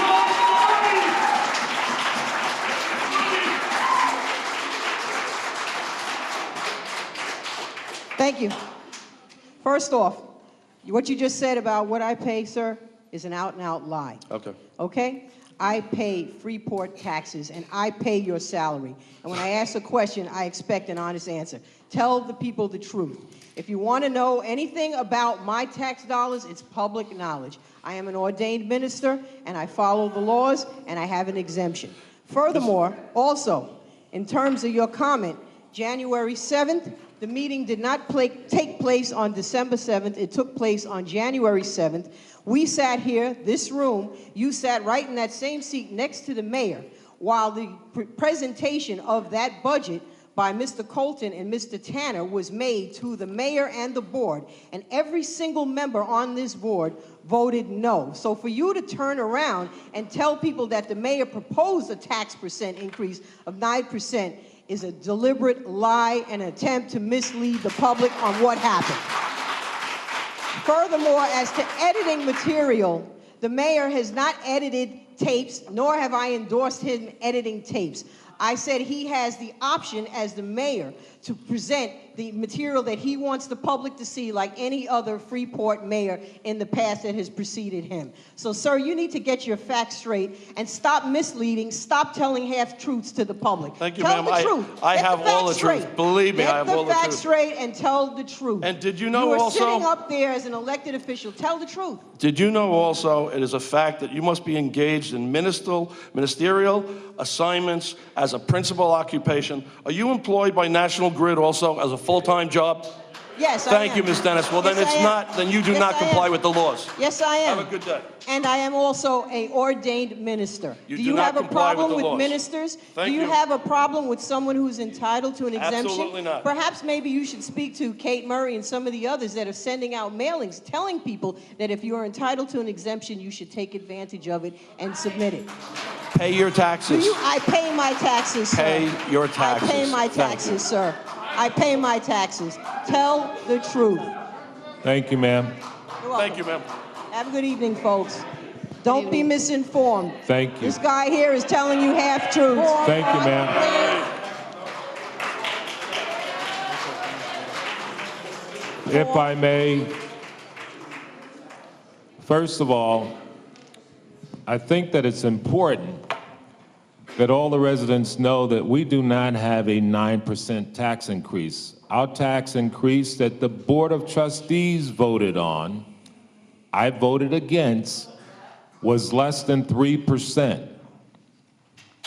Less than 3%. Freeport should also know that the mayor does not have the authority to raise the taxes. The Board of Trustees must vote to raise taxes. The mayor is only one vote on this board. The mayor does not have the power to even give himself a raise, nor can he give a village employee a raise. The mayor is just the mayor.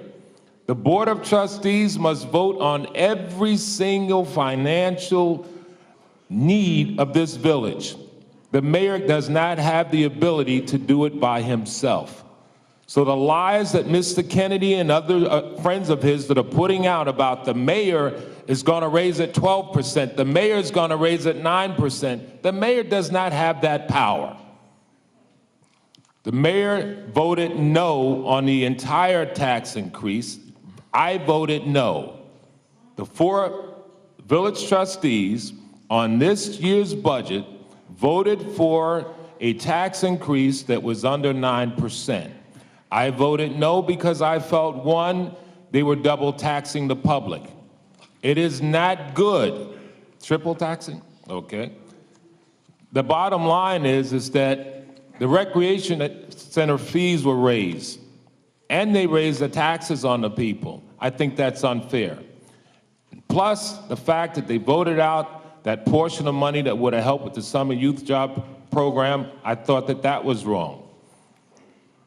Also, in the budget, they're calling again for Mr. Richardson to do something at the recreation center as far as personnel that isn't possible with the kind of finances that they're budgeting him for. So it's the same old funny business. You can cut things out, but people want services, and you've got to man the place, and you must have the legal required amount of lifeguards at all times at a poolside. So, you know, people can play games, and I'm sad to say that during Sandy, when Freeport fed more than 20,000 meals, and I can say this because I was there and I kept head count, not one village trustee came down and lent a hand one day to serve one meal.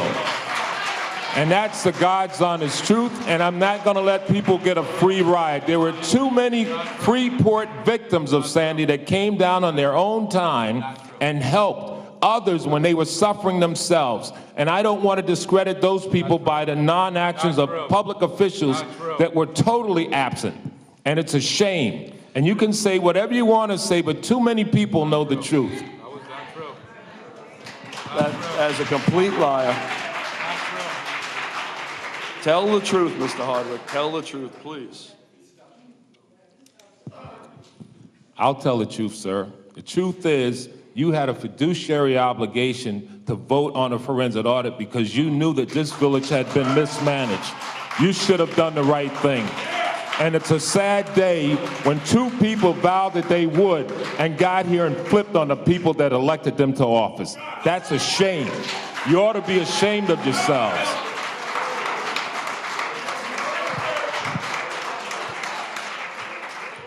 Madam Clerk. Paul Martin.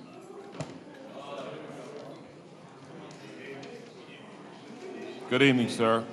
Good evening. Good evening, Madam Clerk. Good evening, Mr. Mayor, Board of Trustees, and Carpetbagger. For those of you who don't know, please look it up. Mr. Mayor, it's a sad day. Sad day. Some people in this village are still living in the past.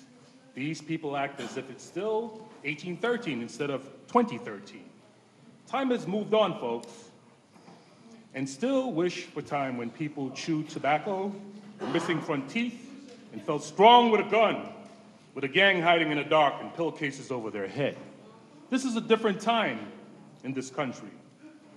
It's not 1813 anymore, folks. Okay? Now we get to this part. For the last 4 years, non-residents represented themselves as a resident of a political and financial gain. Some people might say it's not true. Give them a break, or just forget about it. But the people of Freeport can't forget about it, because our tax dollars, in the form of salaries, Major medical, dental benefits went to him, while all the time he felt he and his family was too good to live in Freeport. This guy took advantage of us and used the village, and now have the nerve to run for high office. This guy really thinks the people are stupid. By his actions of not voting for a forensic audit, I can now understand that he does not give a crap about this village because he never considered it his real home.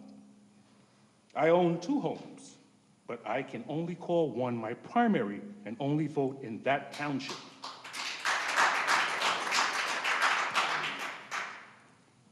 I show as many primary through tax exemption. Mr. Mayor, as Freeport resident and taxpayer, I demand that this carpetbagger be removed from the bench. Thank you. Madam Clerk? Laurette Williams. Laurette Williams. Laurette Williams? Okay. Jeannie Rabano Stocker. You got to speak into the mic. Ma'am? Ma'am? Ma'am? Can you tell her where her slip is? She's saying that she came before these people and she hasn't been called. The slips were put in and numbered as they came in. Okay. Ms. Blunt, you have her there anywhere? Yes, we are up to speaker number 16. Ms. Blunt is, Yvonne Blunt is 21, and Cora Blunt is 23. Okay. We're a few slips away. Okay, next resident. Jeannie Rabano Stocker. Okay. Marie, I can't read the last name, it begins with an H. Thank you, sorry. Good evening. Good evening, buenas tardes, maganda umaga, salam alaikum, sheshe dubre otra.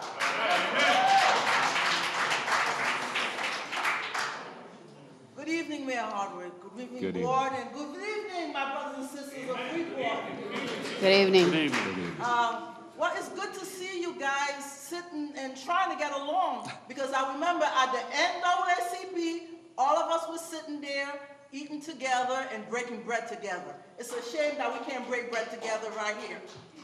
As a resident of Freeport over 25 years, being affected by Hurricane Sandy, I mean, it's a lot that we're going through. You know, I think as residents of Freeport, we don't have to come here and listen to a lot of crap, you know, and a lot of fight, because, you know, we have to work together and live together. I think it's important for us to try to get things together. Mr. Kennedy, Yes, ma'am. you know, if you could sit down the other day and sit down and eat with us, I'm sure there's other things that you could do. You know, we all know that you're going to be running against the mayor, you know, and we hope that everyone sitting here love Freeport, care about Freeport, live in Freeport, and pay taxes in Freeport. And I think that's very important. And I just want to say, please, let's pray together to get this thing moving so that we could move on instead of just sitting on our rear end. Thank you. Thank you. Thank you, ma'am. Thank you so much. Madam Clerk? Sharon Payne. Yes, ma'am.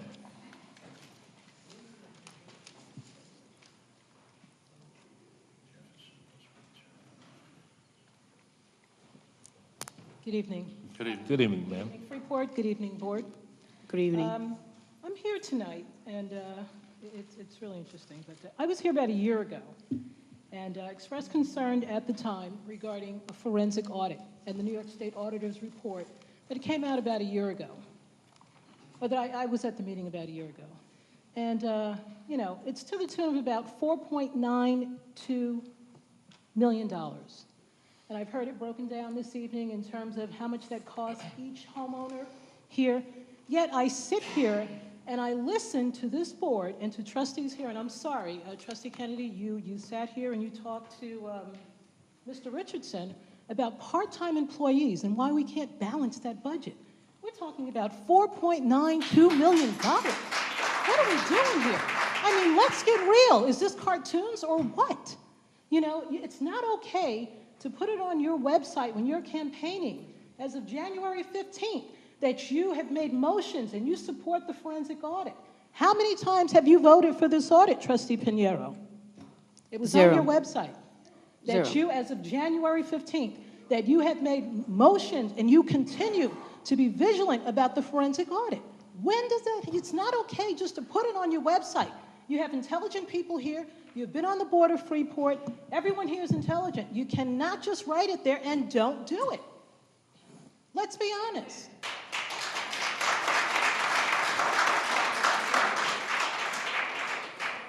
You know, we talk about contractors and, you know, everyone here on the board, you're talking about employees, you're talking about how much money we're paying, and we're over by 31, no, it's 11. How much money is that? 4.92, is it $4.92 million? Is it close to $4.92 million? You know, let's start at the top. You know, and Trustee Kennedy, you did say that. Let's raise the bar. Let's start at the top, and let's clean house, and then we can move forward. You know, the only one I can address who was part of the previous administration tonight is Deputy Mayor Martinez. Okay, I would ask the question of Trustee White. He's not here. You know, you have disagreements. We expect you to do that. We don't expect this to be, you know, you just go along to get along, this board. We don't expect that. We expect you to have intelligent discussions. You know, you were on the previous administration, Trustee Martinez. How many times, or did you agree with everything that Mayor Glacken said? Did everything that he proposed? Did you or did you not? Of course not. Of course not. Did you take him and the village of Freeport to court because you didn't agree with him? I mean, what are we doing here? You know, it's not right. It's just not right. I'm sorry. You know, it's not right. I've been to many of these meetings. This is our money, Freeport. We have various factions here. I'm sorry. Ma'am? Yes. I would just like to say Rebuttal. thank you for your concern. I'm also concerned like you are, and I agree with you wholeheartedly. And I hope that the bar can be raised higher and kept higher for a long time. You're correct, though. Sharon, to answer your questions, yes, I did propose when we first got elected, our first meeting, which was the reorganization meeting of 2009. It wasn't even on the agenda when I proposed that the state controller come into Freeport to do an audit so we could start on a clean slate. Yes, you did. That's correct. What happened? And since then, when the actual controller's report came about and they cited the different instances where, you know, there were weaknesses in reports, practices in the past in the village of Freeport, we submitted to the controller certain actions that the current administration was going to take place in order to remedy those issues and problems. When it came time to do the forensic audit, I did my research, and I know my community is very intelligent and everyone does research, so I do not take my community for granted in the sense that I think they may be naive or they don't know what a true forensic audit is. But we didn't have the funding allocated in the budget to perform the forensic audit. In addition to that, make some phone calls. In the private sector, I have worked in the banking department for 13 years. And one of the questions that I ask is, you know, what would happen to the rating of the municipality if you go and you put out a forensic audit? It could be a request, and you don't have the funding. Could there be a possibility that the bond rating of the municipality be downgraded? And I was told yes. I consulted with our consultant, Dave Tanner, and he expressed the same concern. Being that the current financial situation, not only in Freeport, but the entire United States, it's very weary, I was concerned that we would be downgraded. And in turn, futures bonds that may be coming up and need to be refinanced, we will have to pay a higher rate. I discussed it with the mayor and the other trustees that if, in fact, we are to move forward with a forensic audit or whatever part of there may be, the funding needs to be allocated. But if you also look at the last 3 years' budgets that we have overspent, not only in the recreation department, but various other departments, if you start to add up the amount of monies that have been over budgeted, it accounts roughly to $3 million. And when you look at that, and we discuss with our department heads, and I've sent emails back and forth saying, you know, why do we continue to overexpend? And if you weren't here, but about 2 or 3 meetings ago, we had to transfer monies from different accounts to cover expenses that, you know, were expended but were not there. At the end of the day, it ended up balancing out, but still, if we didn't have those revenues coming in, the municipality would be in a hole. And I don't think that as a municipality, we should continue on those practices, and that's why before, when Department Head Richardson was discussing the 31 versus the 11 employees, I had mentioned to the mayor that in the proposed reductions that he proposed back in January 28th, he was actually reducing the amount in the part-time lines at the recreation center, and we said it should be increased because for the last 3 years, it's been $500, $695, but we have gone over to $883,000, which is over $300,000. I was at that meeting, and I remember some of the dynamics. It's not being expressed exactly the way that I sat here and heard it, but continue. So with that said,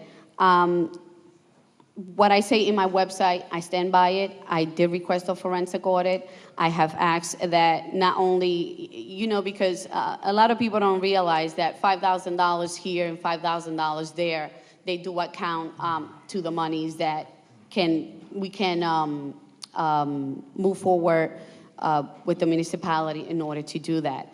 But at the same time, if we have the controller's report, and he's given recommendations on certain areas, and we continue to over budget, what is to say that once we implement that forensic audit, this current administration may be cited for the same issues that were cited in prior administrations as well, because we have not been frugal enough to follow those guidelines that have been implemented.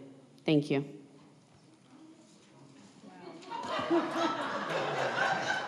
I just have to take that all in. So you're saying that what we should not do today to rectify the wrongs that were done before in prior administrations, so we should be careful now not to do the same, you know, come on. Really?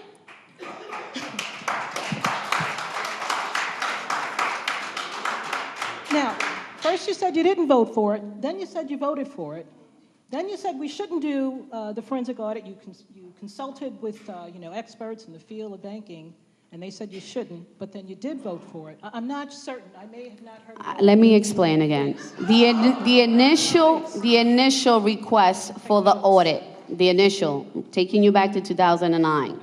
I requested it, I voted for it.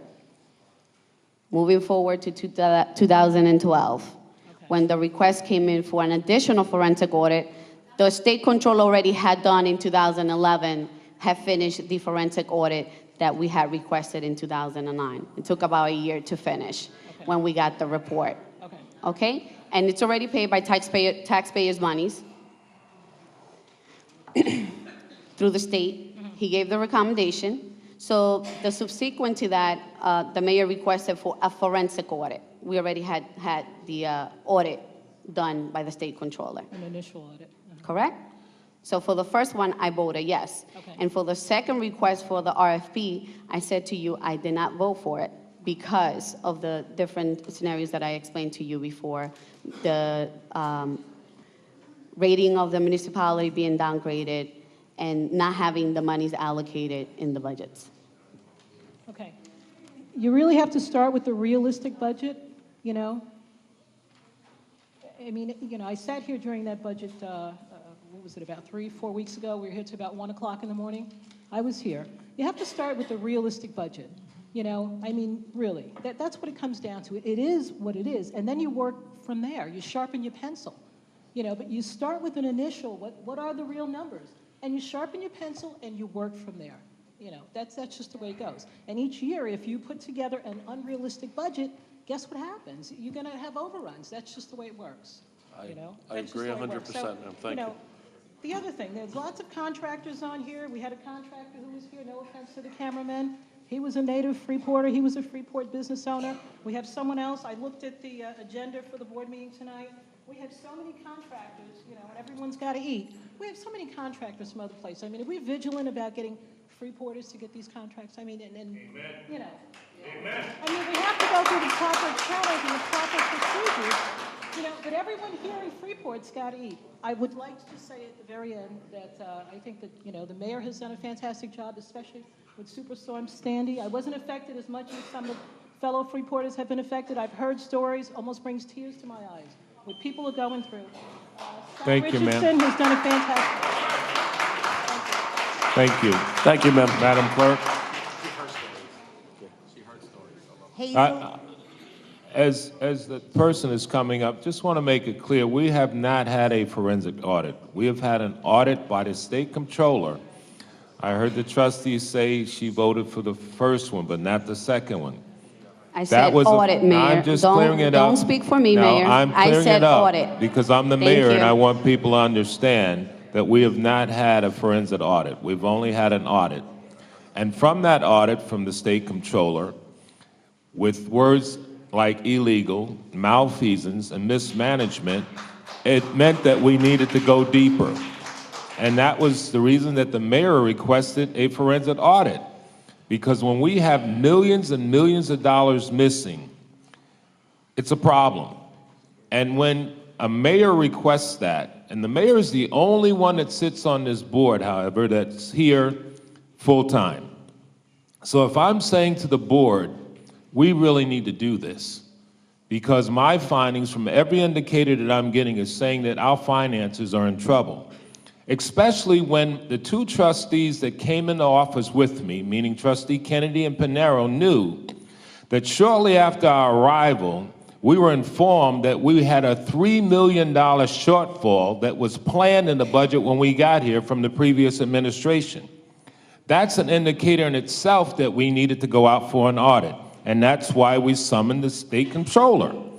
After the state comptroller's report, it was unequivocally known and necessary that we needed to go deeper with a forensic audit, because still Freeport, I'm telling you as your mayor, your money is seriously in trouble here, and the management of it is not good. It's not good. And we need that audit, a forensic audit. And these two trustees to quit me from fighting for that and go to the other side is indicative of what they really have in mind. And Mayor, I'm sorry, Mayor, I have to respond to this. And I'm Please gonna, do, again, Mr. try- Kennedy, would please you do. Please stop interrupting me, sir. I'm not interrupting. Go ahead, sir. You'll be okay. Sir, sarcasm will get you everywhere. But anyway, sir, try to keep up the reputation of being a mayor, not being sarcastic, not interrupt, and please be polite, as I am. But can I say to you, sir, that if we go back and talk about the audit, let's be honest, you don't tell the truth. The fact of the matter is, New York State Comptroller's Office said there were no issues of criminality, and we do not recommend or suggest a forensic audit. So if you want to continue taking the money from these residents to go on a witch hunt after New York State Comptroller's Office wrote you directly, wrote the trustees directly, wrote a couple of your running mates directly and said, we do not suggest or recommend a forensic audit, take it where you want, Mayor. Thank you. You know, Mr. Kennedy, yeah, some of those people clapping, the reason they're clapping is because they know where the money went. So the bottom line is, you know, it's ironic that 2 years ago, Mr. Kennedy is found assisting in Mr. White and Mr. Martinez's campaign. He was helping them to get reelected. And you say, why would a Democrat be out helping Republicans to get reelected? Now we know why we're not getting a forensic audit. Now we know why we're not getting a forensic audit. The people of Freeport are not slow, sir. and you've been disrespecting them for far too long. You're going to put in their face and lie to them on camera night after night, and excuse after excuse. And you ought to know this contract for the television program, they've only voted for it for 3 months, so you know what their plan is with that. As soon as they can, television goes off and hands go back into your pocket. That's what it means, Freeport. That's what it means. They're showing you the light. And it's a sad day that you want to tell the folks here that you don't think it's necessary to have a forensic audit with all this money that's been mismanaged. Are we insane? Seriously, we've got to beg public officials to go out and do the right thing. And first of all, the only thing that we requested was a forensic audit. That's the only thing that we requested, to go out for a bid to get an RFP so that the principal firms could come back and tell us about what kind of scope we'd be looking at and how much it would cost. They would not even do that. Because you gotta know, Freeport, there's a 5-year statute of limitation for public officials. And a deal's been made between these trustees to protect them, because we're down to the last year now for all those public officials that have left office. You better understand, Freeport, this is nothing but about your money. It's about your money. And I'm telling you, without a forensic audit, people will walk away with it, and the same actions will continue to take place. They'll beat up on a department head about something like $400,000. $400,000, but the millions don't mean anything. Tens of millions are missing, it doesn't mean anything. Come on, folks. Come on. Don't drink the Kool-Aid, Freeport. Understand that Mr. Kennedy is taking you for a ride. Thank you. Madam Clerk. Sir, good night, sir. Good night. Good night, sir. Good night, sir. Good night. Good night. Good night, sir. Good night. Good night. Thank you, sir. Good to see you, sir. Good night, sir. Good night. Thank you so much. I think he just wanted to leave. He does it all the time. Go out with the show, you know, so he started yelling, got kicked out. Well, you ought to know, you pay him. Okay, Madam Clerk.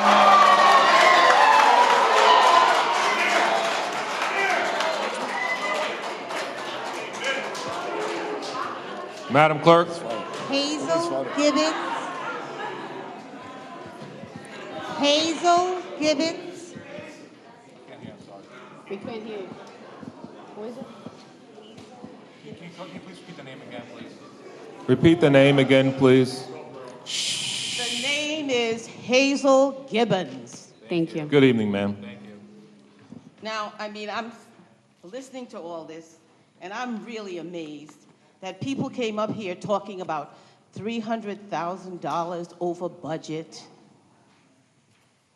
And yet, as the mayor said, we've got this forensic audit that we need to do to find out what went wrong and perhaps correct what will happen in the future, like you alluded to, Ms. Pinheiro.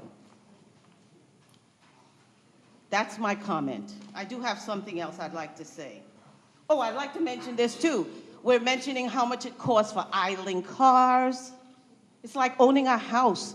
You buy a house for $600,000, but you're debating about how much you buy for cereal. Oh, you didn't get that? Instead of debating how much the house actually cost, no. You're busy talking about, oh, we're going to spend too much on this box of cereal.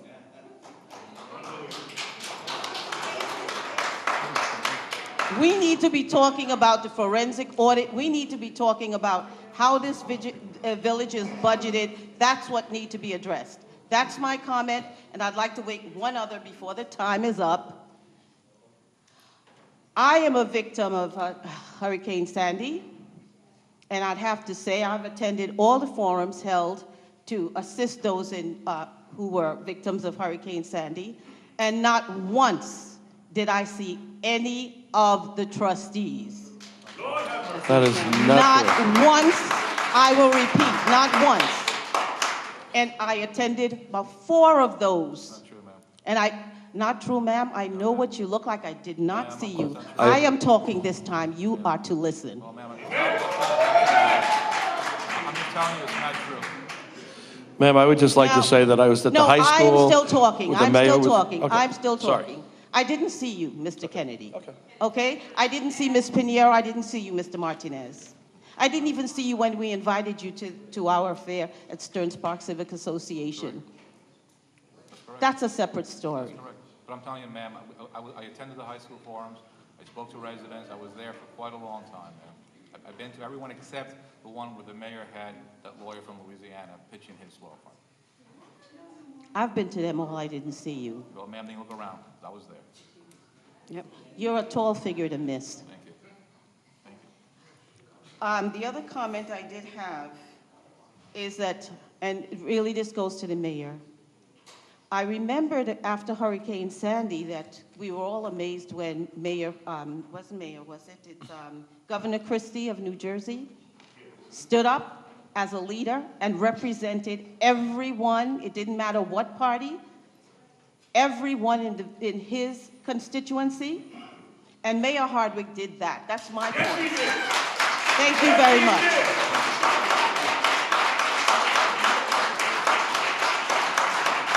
Thank you, ma'am. Madam Clerk? Sue Jacobson?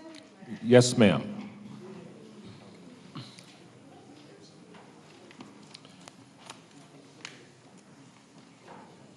Good evening, Mayor. Good evening. Good evening, members of the board. Good evening. Of Freeport. I would like to ask questions of Trustee Kennedy, Trustee Pinheiro, and Mayor Hardwick. When you ran together and were elected, you found certain situations, a $3 million budget shortfall, a $600,000 bathroom outside the bubble at the recreation center, and other improprieties. There was an agreement in the beginning for a forensic audit, use of public TV to shed light on public meetings. Now there has been a major turnaround on these things leading into the election. 2 trustees are now running with the home rule party that they ran against 4 years ago. Trustee Kennedy, why are you leaving your successful business to run for mayor and take a major pay cut? You have 3 homes, a yacht, an airplane, and cars, where most people in Freeport are lucky to have a roof over their head.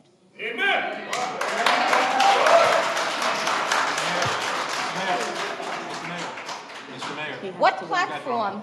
You said it once again, it's not control him.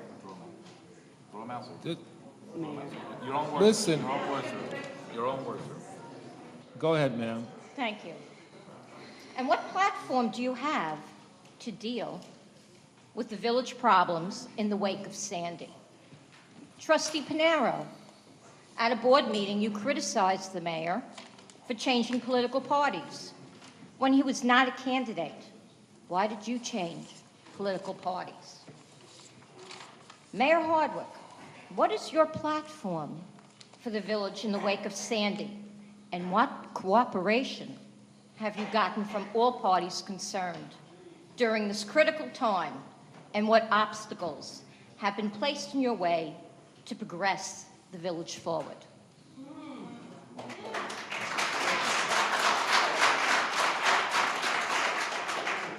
I guess you asked me first, and I'll kind of respond first.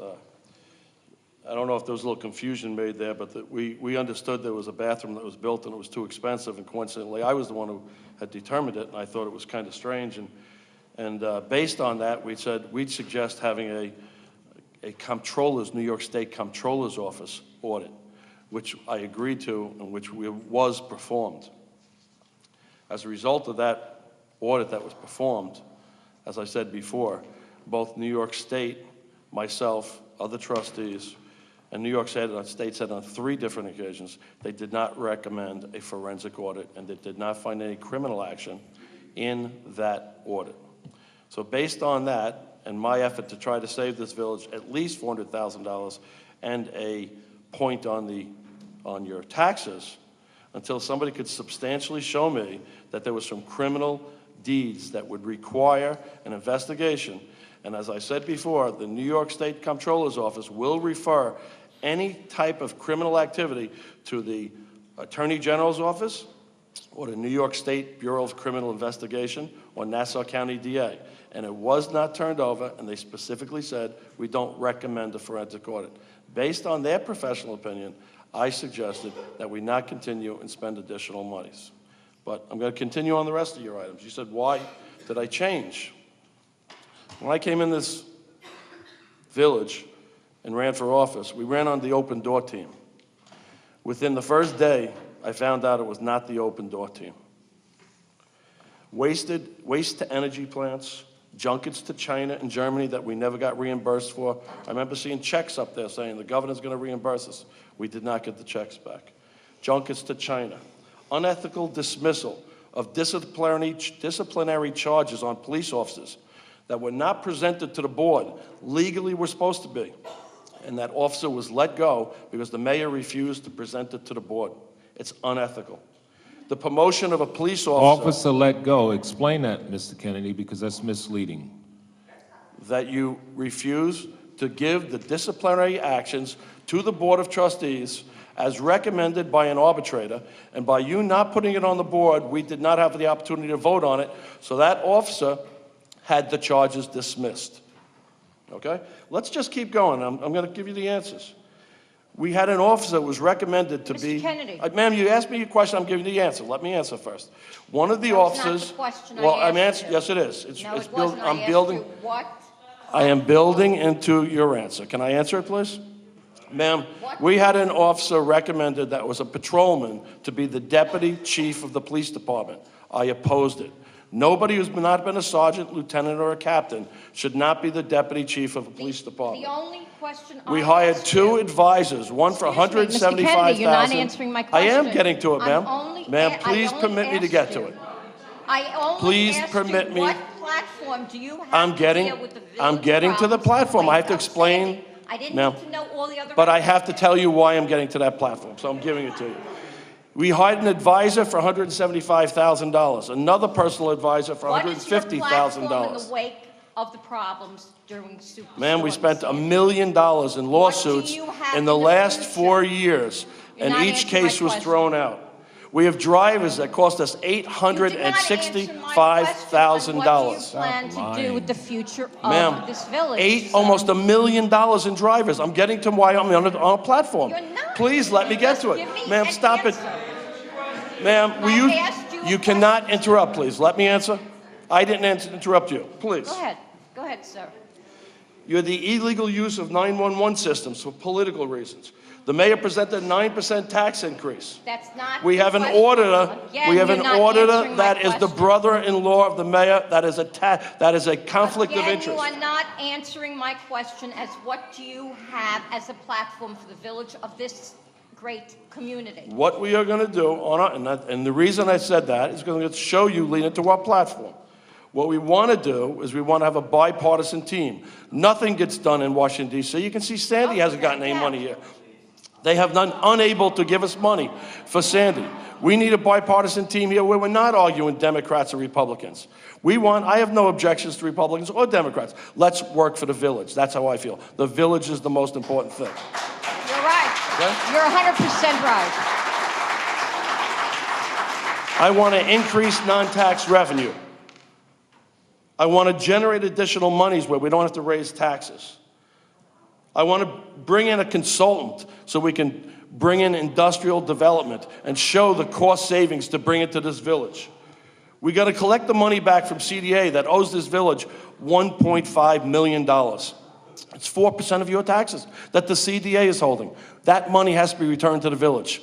That money is our money. That $1.5 million is the 4 points on your tax next year. We have to sell these properties that we have, develop the property. We have a property on the Nautical Mile that's been sitting there for 4 years, worth at least $500,000. We're maintaining it. We should sell a property, get tax revenue on it, and not have to maintain it. We're going to go back to quality of life meetings. When I came in here as I was appointed deputy mayor, I came in every day on Monday from 9 o'clock in the morning to 5 o'clock in the afternoon. I stayed here and open to any resident to come in and talk to me. Quality of life issues. We had a meeting with the superintendent of every department or department heads that afternoon and gave out all the complaints. It worked great for a year. Everybody loved it. We're going to bring that back. We're going to change 1844 to be positive. I want to show the rec center.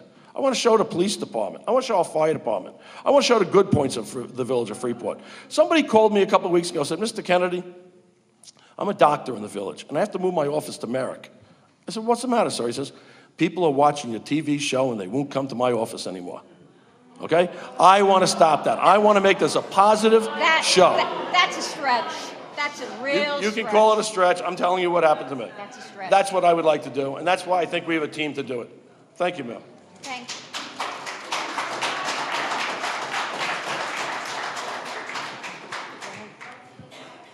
You go first, trustee. You asked me that I criticized the mayor for switching political parties. I actually was criticizing him because he said that I switched to a Republican Party, and I said, Mayor, you shouldn't be saying that because you were Republican for over 30 years, and then you switched Democrat when Tom Swazi became county exec. I have not switched political parties. I am a registered Democrat. I will always be. I'm running on a bipartisan team because I think that the community needs to work together. As to your second question, if I understand correctly, you asked why I am no longer running together with the mayor. There's a long list, but some of them is just the disrespect that the mayor has expressed towards me, being the only female on the board. You can all you want, but it's there. And it's unfortunate because as all the gentlemen sitting out in the public, we all come from a woman, and I think that should be respected. You cannot demand respect. That respect is earned. I always have respected the mayor and respected the office that he served. He has not shown that the same way.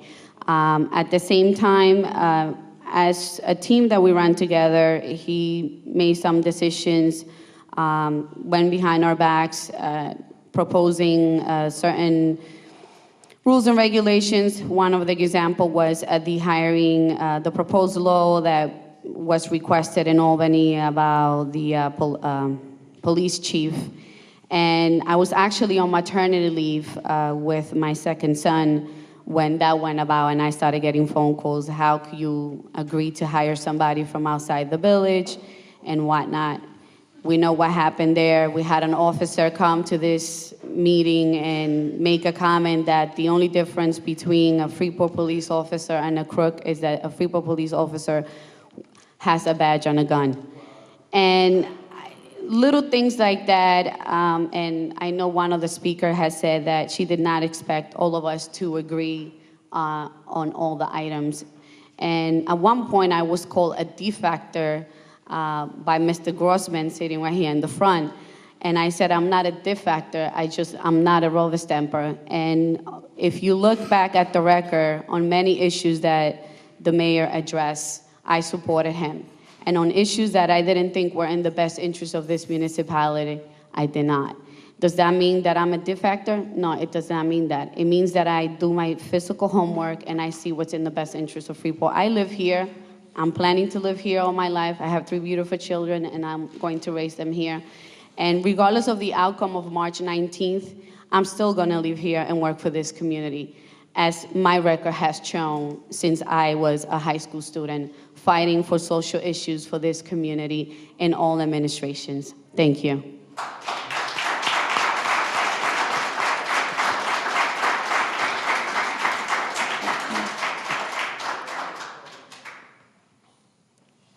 Okay, so now you're telling me that I was a Republican for 30 years. Something like that. No, you're something like that wrong. I wasn't a Republican for 30 years like most Freeporters. I came home from the military and was told, buddy, you want to get a job, you got to be a Republican. Yes. And so, because you want to feed your family, you become a Republican. So, and it wasn't long after that, a good friend of mine that became the mayor of this village, he said to me one day, he says, you know, Andy, when you look at what's really going on, your community might be better off if you were a Democrat, because you might be able to get more things done. Because I don't think that the Republican Party is going to support you in the way that you think that they will. I took his advice. And however, I never thought for a day that I would even want to be mayor. It was years after, because many of my peers in higher government where I was working would chastise me so often about how bad Freeport was doing because of all the ill things that were going on in its administration. Our outsiders knew about all the mismanagement with our finances. And many of the Freeporters today know exactly what was going on with the finances. And people can make up excuses and, you know, they can lie to you about what the state comptroller said. The state comptroller never told us that we should not get a forensic audit. They said it was up to the Village of Freeport's official board, is what they said. Now, since we know that I wasn't a Republican for 30 years, I believe it was like 10, finally I got a job without being one. And no offense to Republicans, because I've been a Democrat. There are problems in all political parties, and one is no better than the other. They're people. And you got good people in them, and you got not so good people in them. Moving forward, in order for Freeport to really move forward and have a chance of sustaining itself without going out of control complete with the uprise of taxes, it's imperative. Ma'am, that's your second time. The next time, it's over. It's imperative that we as Freeporters understand that we must do everything in our power to assist South Freeport in its rebuilding efforts. We cannot afford to lose the homes in South Freeport. Right now, we have more than 3,000 homes in South Freeport that are in serious trouble. We already know that some people have walked away. We've seen our neighbors complain and cry about how the insurance companies are running them around still to this day in circles. No real government officials are coming out to chastise the insurance companies. FEMA is leaving in 2 days from the recreation center. They've been here for more than 90 days. They're going to leave behind a contingency of about 12 people to officiate for SBA because they know trouble is still coming. Come June or July of this year, hell will reach Freeport on that south end. And we need to be there for our neighbors because Sandy has not left Freeport yet. We keep playing games with all the money that's been mismanaged. Freeport is in serious trouble. And soon after this election, we're going to find that all the carrying on up here, the rhetoric, it's going to be forced to an end because Freeport will be on its knees. And I keep telling folks, it's about real business. That development that is needed on Sunrise in our industrial park area is crucial to our bringing Freeport back to sustain itself financially. It's crucial. We know now there's an additional 3 buildings that are empty in the industrial park. We've got to come up with a real plan. It can't be about just showing up to a meeting to knock every idea. I propose that we take a look at waste of energy. I had no plans, no papers, no nothing. And right away, they turned it into a bad thing, made me a bad guy because I said, it's science that we should take a look at. They flipped on me. I had no idea that the town of Hempstead was already doing it. But no one says a word about that. when what I'm saying is this, whatever the people want is where I'm going to go as your mayor. I'm not trying to shove anything down anyone's throat, but we've got to come up with some real ideas into moving forward. We all know that those buildings have been lying dormant down there, more than 14 of them in the industrial park. Not once has a trustee come up with any ideas, but they want to run for this job, but they don't want to do it.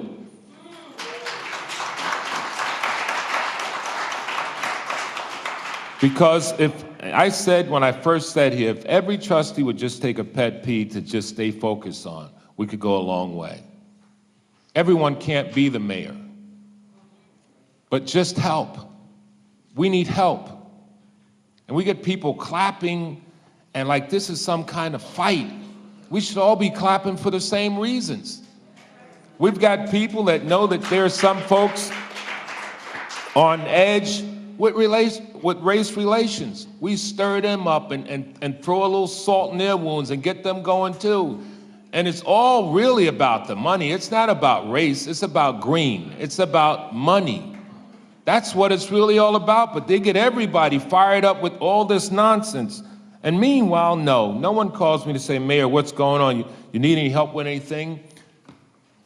You guys gonna be at the rec center tonight? What can we help with? I know you're giving out a bunch of clothes and food and gifts for the holidays for people. I know you're gonna have a meal for Thanksgiving. What time you think we all should come down and hang out with you to help the residents, encourage the residents? Not once, not once.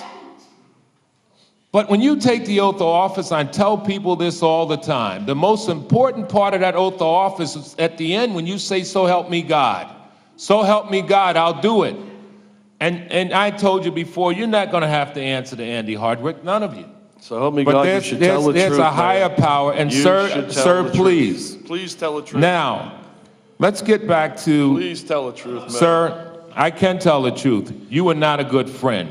I can tell that's the truth, Excuse and everybody me. knows Thank it. God. Okay? But you've Let me get back to you sure this. Now, neglected sir, to tell it's not about you and I, it's about me answering the You neglect to tell the Sir, residents. it's about You me don't even answering, notify it's about the me trustees answering the what's sir, going on. okay? Thank you, Please, sir. tell the Thank truth. you, sir. Tell the truth. Thank you, sir. Please tell the truth. Would you stop? Please Mayor- tell the Would you truth. stop? Please tell Mayor the truth. and board, mayor and board, Ridiculous.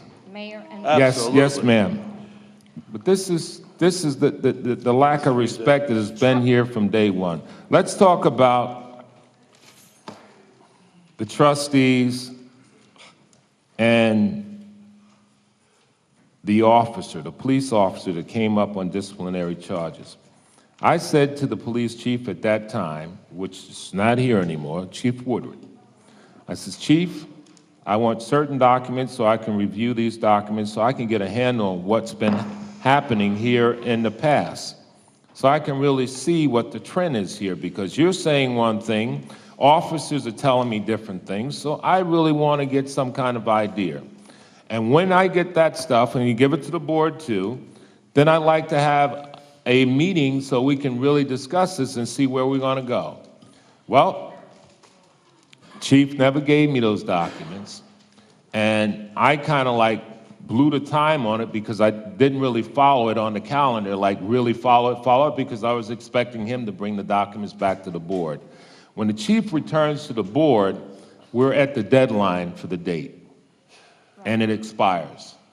Now, because one of the trustees was buddies with the chief, and this was an action that he wanted, well, naturally, a couple of the others went along with it because by that time, they were all buddy, and I didn't really know it. And I'm giving my account for the situation. But anyone that knows me knows one thing. When it comes to disciplinary action, I want to be fair with it across the board. And no one's going to encourage me to do something wrong to somebody, and I know it. I've got to know for myself what's really going on. And that was the reason that I didn't move it, and no punishment happened to the officer. Especially when I knew about a ton of other things where people got to walk away from it. When somebody loses an automatic weapon for a whole day, no counsel, for a whole day, and they get no disciplinary action, someone else does almost nothing, and they wipe their heads off. We can't have a double standard, okay? Now, let's see, May I family members. interject? No, ma'am, let me I'll let you finish. finish. I only got a couple more to do. Family members. There are family members working in this village government, either part-time or full-time, by a few of the sitting board members, okay? So they ought to be careful with that. And there's no law that says family members can't work here, okay? They need to be very careful with that. And I've been a gentleman about it. But they're hypocrites because they want to say that I've got a brother-in-law. I've got a brother-in-law that's been working here for 3 years, doing 2 jobs for $70,000 a year. 2 jobs. They don't tell you that part, though, and they don't tell you how much I saved from that. The job that he does, the person before him was making close to $100,000. They don't tell you that part. Now, CDA. The CDA property, he says, well, the CDA's got all this property and they owe us $1 million. They've got shared property too with the village, and they know that the CDA can't sell their property without paying the village. So they ought to be honest about that and tell the whole story. The CDA is a part of Freeport. We cannot survive without the Community Development Agency, period. And many of the homeowners that need monies down in the South End to recover from Sandy will be getting it from the CDA because that's whom the government's going to send it to. Quality of life meetings. If I could tell you how many residents complained about being led on with these quality of life meetings that somebody was hosting and never finished up with what was promised, including the sound ordinance for South Freeport that I still have people complaining about because someone never finished up. And when we requested the list of those residents that came here for the meetings to be turned over to us so we could follow up with them, to this day we've been getting the runaround. We never got the list from Trustee Kennedy. I think I've covered everything. Yes. Allow me to interject a couple more seconds. Trustee Kennedy, thank you. Trustee Pinero, thank you for your answers. But I do have a problem with the loyalty and credibility that you both had when you came into office 4 years ago running with the mayor. It's almost like backstabbing. So on that note, Mayor Hardwick, you have done an outstanding job. I hope to see you back in office on March 19th.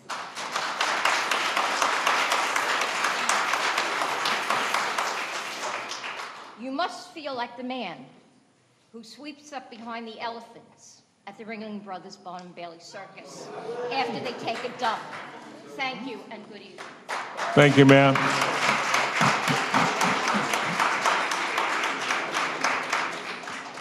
Madam Clerk. Yvonne Blanc.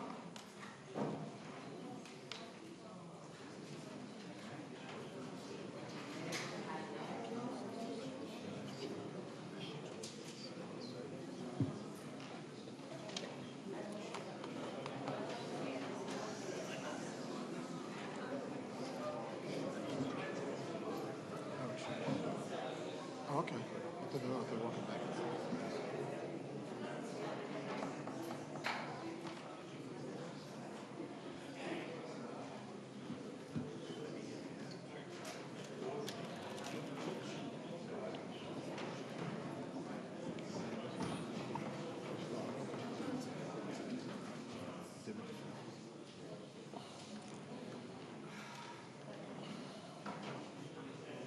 Good evening.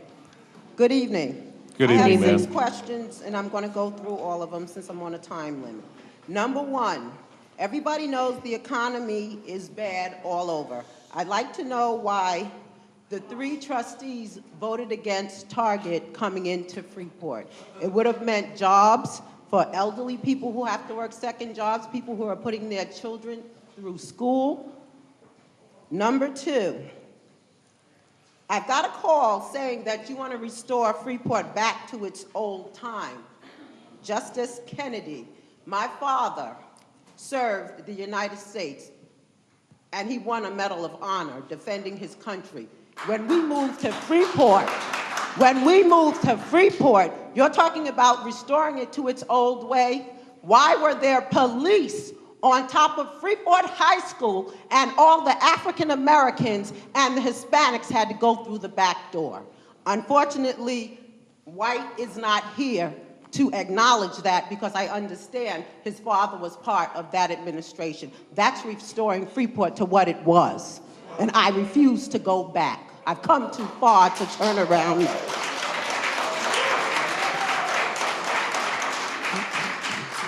Number 3, I don't know if I'm correct or if I'm incorrect, but it's nice to have wealth, Mr. Kennedy. I have nothing against that. But I understand that you own a house in Freeport and Lynbrook. And I understand that it's stated that your main residence is the one that is supposed to get the tax exempt. Is it true that your Lynbrook home is the one that is getting tax exempt? And if that is correct, then doesn't that mean you are a Lynbrook resident, although you do own a home in Freeport, and your son, God bless him, graduated from Lynbrook in 2012?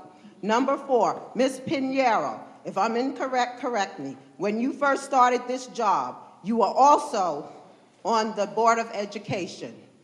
Holding 2 public jobs is illegal. If it's true, did you give back that money? I would like it in my pocket, and I'm sure the rest of the taxpayers would also. Number 5, this forensic audit. I understand, but in my dictionary, anywhere you go, 4.9 million is a lot more than 300,000. Why don't we put it to a vote for taxpayers? People here, you can agree, disagree. Let the voters put it on the addendum, put it on the vote for the people to vote. Then we will have a fair democracy. And my final question, Ms. Pinheiro, as a woman of color, and I respect you in your seat, and Mr. Kennedy, we're talking about rights. Number 6 is, you want to put back Judge Cacciatore Okay, ma'am. in that... They have to answer the ones you gave. I'll take the first response. In reference to Target, none of us ever voted against Target. As a matter of fact, we've been for it, but they've changed the store about 6 different times. It went from Target to Walmart to a residential building. It's changed at least 4 different customers going in there. The Board of Trustees has been in favor of it since day one, and my thought is the more we develop, the more tax revenue you have. So whoever suggested we were against it is completely wrong. They just have not organized themselves to put in somebody who is a contender who's going to be there, and it's nothing that the board has done to change it. As far as the old way, I'm not sure what you're talking about, because I didn't put out any type of message saying make the village the old way was. Well, I got the robocall. Well, it wasn't. I got a call from, no, I'm sorry, it wasn't Okay. a robocall, it was an actual person speaking that called my home. Okay, I don't know who spoke to you, but I did not say that myself. And second, I'm not the justice. You said Justice Kennedy. I'm not the justice. I'm Okay. trustee. Third of all, yes, my son did graduate Lynbrook High School in 2010. He's in Oneonta University. He's a resident in Freeport right now. Okay? Yes, right now. Okay, but what about then?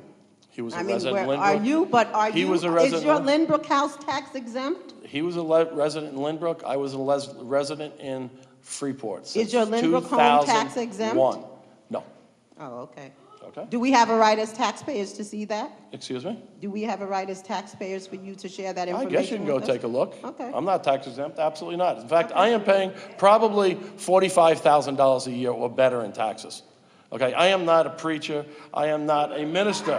I am not claiming 0 taxes for school. I pay taxes for 2 houses in Lynbrook and 1 house in Freeport for school. I pay over $25,000 in school tax alone in Nassau County. Let's make that clear. Well, I'm glad for you because you own 3 houses and only pay $25,000. My mother owns 1 and pays 10. Well, I'd like to know the discrepancy in that. Well, there's 3 different school districts you're paying, ma'am. I have to pay school districts in each one. Each one is about $7,000 or $8,000. Yeah, but still 3 houses, $25,000, 1 person, an elderly woman, 77 years old, paying $10,000. I can't tell you your wife. Well, God bless who you know. If you would like my accountant, let me know and I'll give you my accountant's number. As far as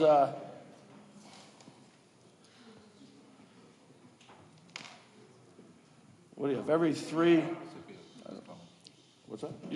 Oh, go ahead, Carmen. I'm sorry, Mr. Pierre, if you don't mind first, ma'am, if you don't mind, who told you that the trustees voted against Target? It's just been all around. I've heard from numerous people, but all I know is Target is not here. No, ma'am, Target's not here, Walmart is not here.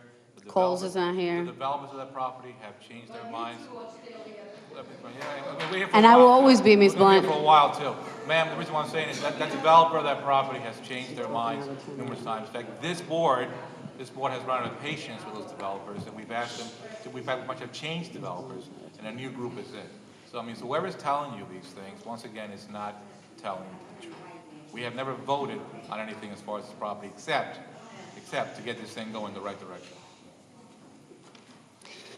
Correct. First, the first store that was proposed to come to Freeport was Kohl's.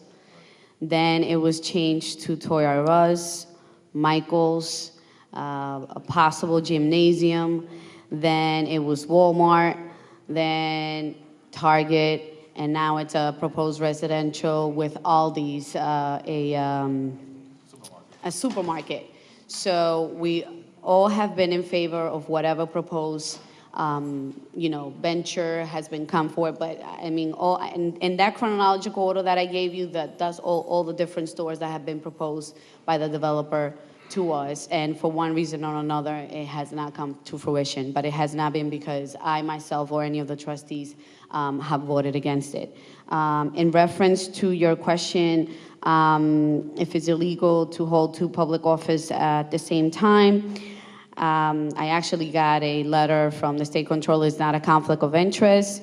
And as you know, being a school board member, I get paid $0 to be on the school board of education. So, Is that on the table or under the table? under, above, whichever way you take it. Listen, I have open door. You can come and check my finances. I've been working since I'm age 13. So you can check anything you want, and you'll see that all the money that I've earned is from my own sweat, my hard work. And I greatly served this community for 9 years on the school board, getting paid $0. I actually lost money when I couldn't work overtime to serve the children, but I don't regret it because education is the key to success, and it's the one thing that no one can take away from you. So I think that was it. No, it was also about why can't the residents vote on the audit, the forensic audit? I have no problem if people want to put a referendum out and get the signatures that they want to put it for the upcoming March 19th election. Let the voters decide. I'm open to that. And the last one was, with you being a woman of color and Trustee Kennedy, you're putting Judge Cacciatore back in office, and we're all talking about money going in and out the door. Isn't it a main fact that under Judge Cacciatore, we have hundreds of thousands of lawsuits against Freeport because of Judge Cacciatore signing documents allowing people to enter Hispanics' households? Why would you want to put this man back in office? I don't choose to pay for that. And you, Ms. Pinheiro, how could you look your two sons in the face and think that this is the same man Mama is defending, who he sent maybe to go and break in your uncle's house, your grandfather's house, and there are lawsuits on the book.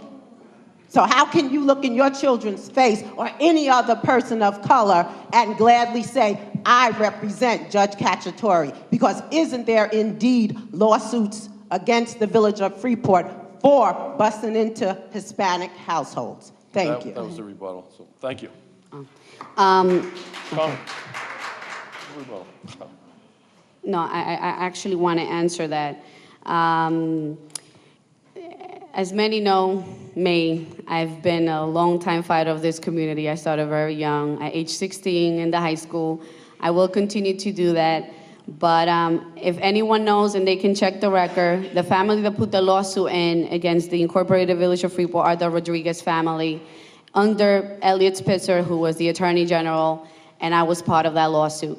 So I can assure you, any residents here in the village of Freeport, if they're unjustly fired or any illegal searches are done, I will be there because I've done it before, and my hand doesn't tremble to uphold justice. Thank you. Ma'am, we Out. can't do it from there. Out. Can't do it from there. You really should have stayed up here for the rebuttal. She rebutted already, sir. Okay, thank you. You kind of like, I guess You know what? You forgot, sir. She No. rebutted and she went and sat down. I'm just reminding you. Yeah. Thank you. Let's move on. thank please. you, yeah. Before you spin this, please. Ed No, you Walker? stay in your seat, and I'll stay in the mayor's seat. Let's try that. Please. Madam Clerk? Ed Walker?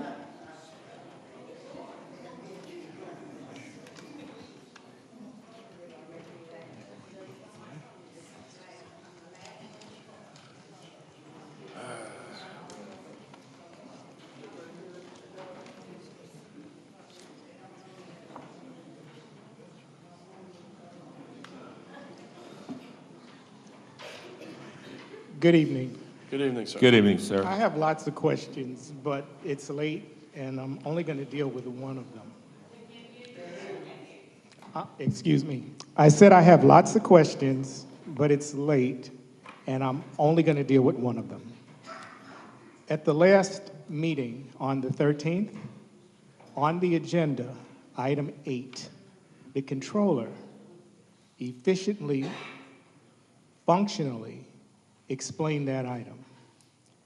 3 residents got up and rightfully questioned the content of the movement of those funds through those phantom accounts, which you can look at this many ways, but the bottom line was the suggestion was made that it not be voted on.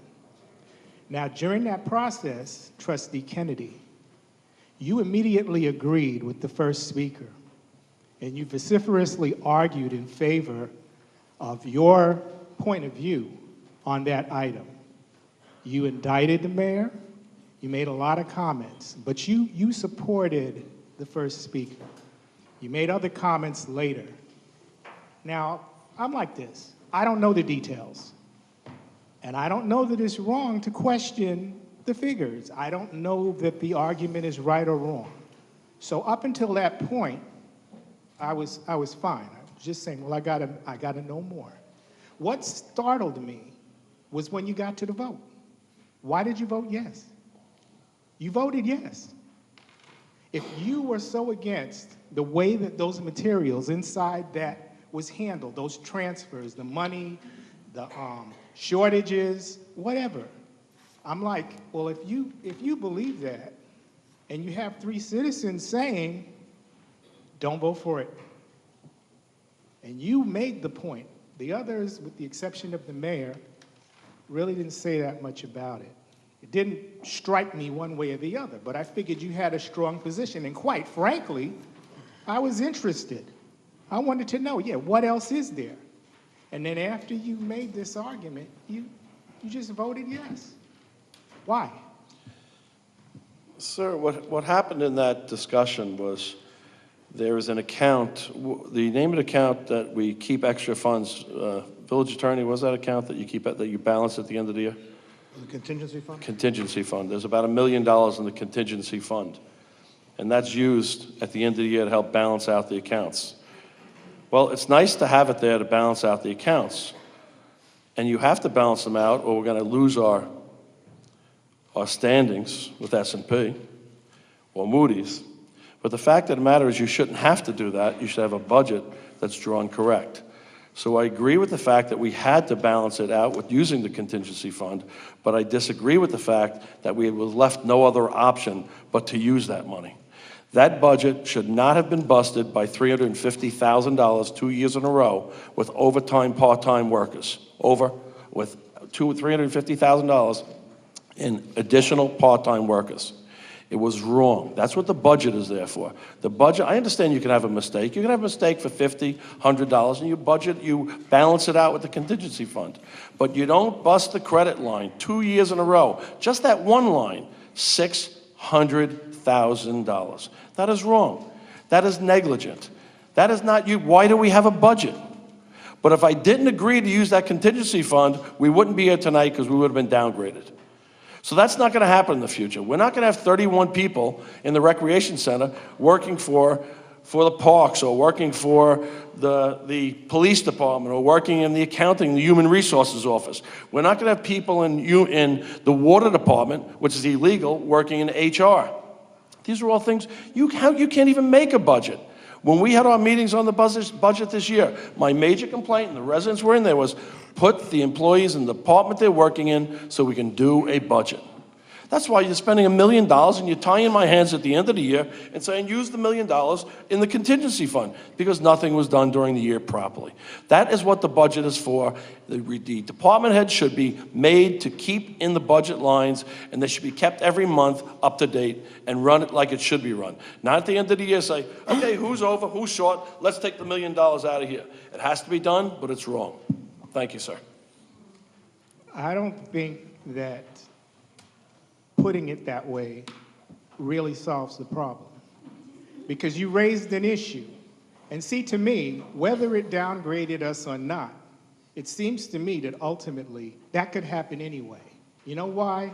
Because there are no answers to these questions. You raised the question, and it was probably a good question to raise, because it made me think, well, yeah, what about all this money floating back and forth? Because there weren't just negatives. In order to pay some of that off, some of those other areas had excesses, did they not? So the bottom line is, I can't understand how the hell that happened. And here's my point. Why are we having that conversation on that night when you're taking the vote? You're a trustee. I'm not going to say what you should or should not know, because I don't know that. But what I do know is, it's inappropriate to just say at the last minute, we don't want to be downgraded, because wasn't that a 2011 budget? 2011, 2012? Didn't we have enough time to deal with this long before we got to that point? We should have never been having to take that type of a vote without having the information in the first place. You're right, sir, but I'm not going to rebut your rebuttal, but I'm just going to end up finally saying, if it had been presented to this board earlier, then we would have been able to do it. I don't agree with that. I think that it's easy to say that, but you know what? Once you voted no, your opinion became irrelevant. You gave a point of view, okay, and you should have backed it up. I would have been all for that. You didn't back it up, and it wouldn't have mattered whether we got downgraded. Maybe we would have started to move toward finding out what our real problems are. You bring it up and you point a finger and you say, this is wrong, this is wrong, this is wrong. But you know what? Until you prove it in black and white, it's not worth a damn. I will take that under consideration. You can take it under whatever you want. I've been coming here for over a year, and my time has been wasted sitting here listening for answers that I'm not getting because of the selective information that comes through, and then I vote yes. Thank you, sir.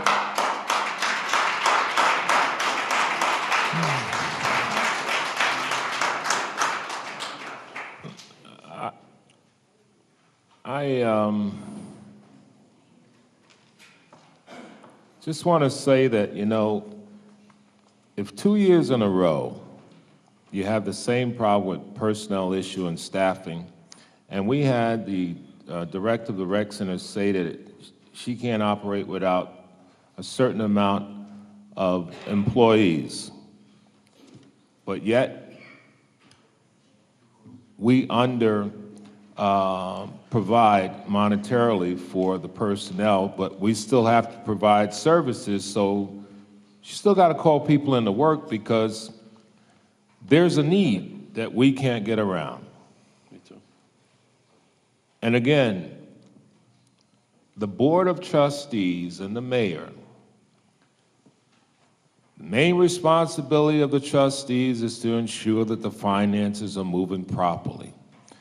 The mayor's job is to be the executive of the village to run the day-to-day operations.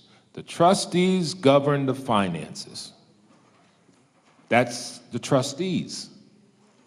That's the reason the mayor doesn't have the power to induce a tax increase, a raise, or anything else on his or her own. The Board of Trustees must vote on it or it does not happen. And so to try and blame it on department heads and Everybody else at the end of the year is wrong because it's the responsibility of the trustees to govern themselves accordingly with their responsibilities. And that's the truth. So trying to throw someone else under the bus or the Long Island Railroad is not fair to the employees. It's not, because they're not trustees, they don't have that authority. Just want to make that clear because people get misinformed and they think that, the mayor could do it. The mayor, no, it's the trustees spend the money. I can't spend money. It's their job to spend money. They sure are being misinformed. Period. Please. Okay. Madam Clerk? Cora Blanc, Yes, ma'am. She left? After all of that? Paul Nerrick, Good night, ma'am. Yes, sir. Just want to ask a very quick question. Can't hear you. Hello, I want to ask a quick question to Carmen Pinero. Carmen? Now, and Mike. Boy, Take it out and hold it. It's taped. Can't, Paul. Oh, okay. Speak into it. It's taped. It's taped. It's taped. It's taped. So you gotta just stay by it. Don't leave the mic because we can't hear you. Speak up. Carmen, you served on the school board, and I would think that you served with distinction. You must be very proud of your service to help Freeport where it is. Also, Ronnie Ellaby is serving and also trying to improve the school district. So my question to you is, why on earth are you running with a guy who sent his boy to Lynbrook High School and graduated there? What is he saying to you and Ellaby? You're good enough to run Freeport, but you're not good enough to run a school that I can send my son there?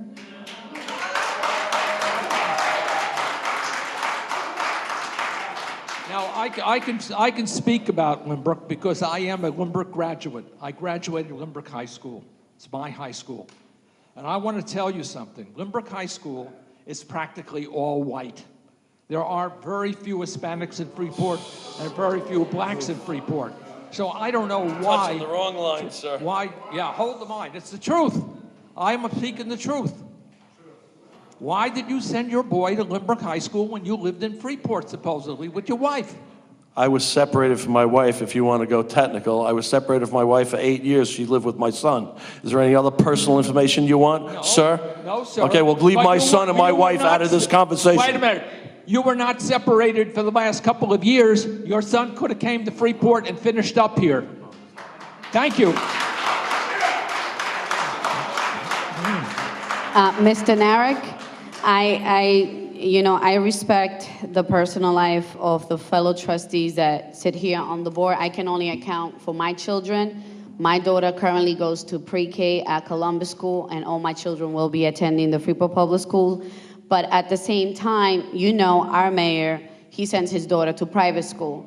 And I ran, and listen. That's okay, and right, Mr. Narek? And I ran with him, in disgrace. 2009, and I did not question him.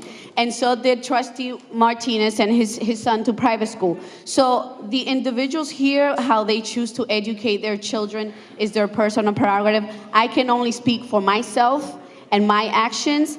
I am a proud graduate of the Freeport Public Schools. I believe in the public school system, and that's why I served for 9 years, and my children will be attending the Freeport Public Schools. Because I have to tell you, I had the opportunity when I was on the school board to see the advantages and the programs that the school district offers our children that other school districts do not. And I can tell you, it's amazing. I can tell you that one of the programs that we have is the dual language program and the advanced placement classes that we have that have placed many of our top students into Harvard, Yale, Brown, the top Ivy League schools of this nation. And I'm proud to say that. Thank you.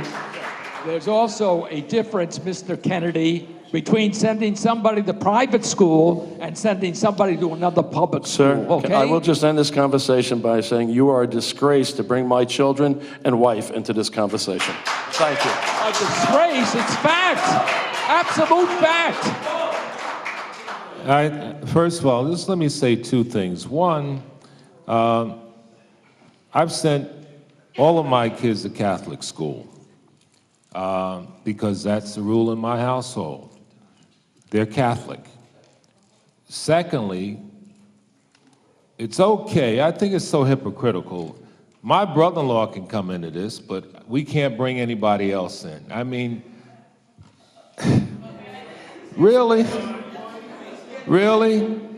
You know? Sir, let's be honest. You were stole discussing- money from our children, and you come in here, sir. If I had the power, he'd be incarcerated.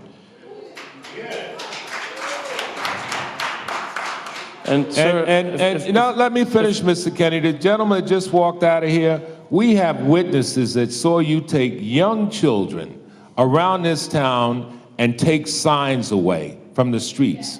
And let me finish. Yes, they have pictures of you. They have pictures of you. They've got pictures of you. Missing funds from our PAL. Yes, sir. You know, it's just too much. Madam Clerk, sir, thank you. Alan J. Oh, no. Goodbye, everybody. Your Honor, trustees and fellow tax slaves, not to change the subject, with Sandy and the election commanding our attention, we are forgetting another priority. It is not my intention tonight to mix municipal affairs with those of our union-controlled school district. Security in itself should have little to do with education. Only the fact that schools offer a concentration of helpless targets, are they involved, along with theaters, shopping malls, or wherever large concentrations of defenseless victims present lethal opportunities to maniacs. Genuine public safety is more of a community-wide affair anyway. In this regard, I submitted a financially sustainable and foolproof security plan to Freeport School Board on January 9th of 13, with a written follow-up 6 weeks later. The only response from the school board was to reject my proposal and instead impose an inadequate plan that ignores recent experience with malcontents and lunatics.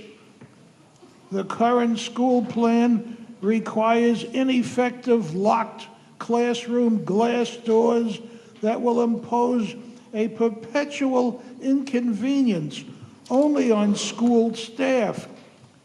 Unarmed guards cannot protect every entrance all the time. Monotony and expense over time are important factors. My plan addresses all eventualities and rates serious consideration by our municipal government, because this is not an exclusively scholastic challenge and may not wait 3 minutes for a police response. 20 seconds I donate to the village. Thank you.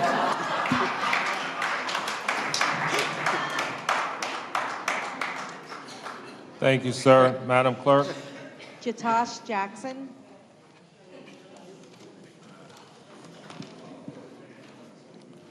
Yes, sir.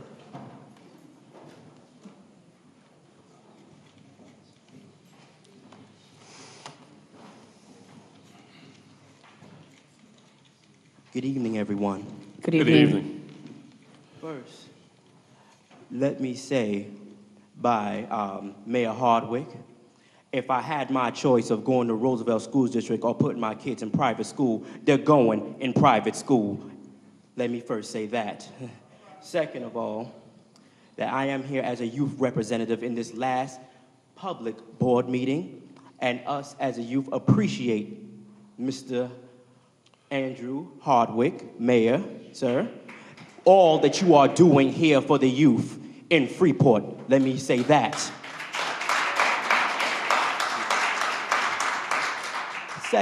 Thirdly, I would also like to say that you pulling guns off the streets as you did last time with Pastor Donnie McClurkin and other leaders here have kept our streets safe and let our children come home safe and sound to their parents that have to work hard for the high taxes in Freeport that the trustees allegedly said, oh, it was a 9% tax increase. Yeah, okay, I'll believe that when pigs fly. All right, now, so we also as a youth here, speaking as a youth representative, we would like to appreciate Mayor Hardwick and all that you've done, and we will see that you will be in office in March. Thank you very much. Thank you, sir. Thank you. Madam Clerk? Peggy Lester.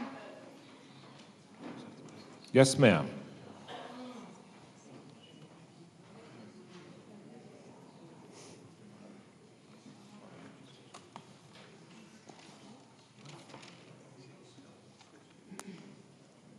Good evening, Board. Good evening. Good evening. Mayor, you say you want to be helpful, but you haven't been helpful to me and my neighbors at all. Where we are today in my neighborhood and the surrounding areas have little to do with Hurricane Sandy that happened 3 months ago. That only made it worse on top of very bad. Let's review. 4 years ago, Nassau Avenue was crumbling roads and water, gas line issues, which you know about. Now, all of that, plus a long gully rut getting deeper every day caused by National Grid, and numerous dirt patches with, from water and sewer line breaks. The intersection of Suffolk and South Long Beach has been closed for over a week due to a sewer collapse. Number two, the industrial park. It's ugly 4 years ago and half empty. 4 years later, it's 3/4 empty with no plan to improve the aesthetics or vacancy problem. 4 years ago, Waterfront Park. We came to the village to meet with then Deputy Mayor Kennedy regarding his quality of life issues, but you had assigned him to something else that day, so we met with you, me and my neighbor Kelly. We discussed Waterfront Park with a failing bulkhead and people fishing into the canal and no dog park anywhere in the village, you might recall. 3.5 years later, we have 3.5 years of temporary fencing, still failing bulkhead, people going around the fence to fish, no kayak ramp, no dog park there or at Prospect or anywhere. Seabreeze Park. 4 years ago, it was vacant, non-revenue generating wasteland with a great view. Now, ditto. The definition of insanity is doing the same thing over and over again and expecting different results. Under your leadership, the CDA is bankrupt. Freeport cannot afford 4 more years of you as mayor, and you're going to lose. Have a nice evening.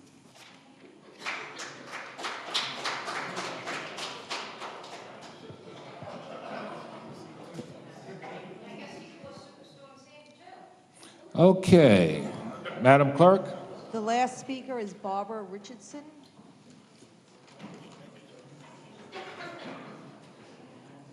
Barbara Richardson, is she still here?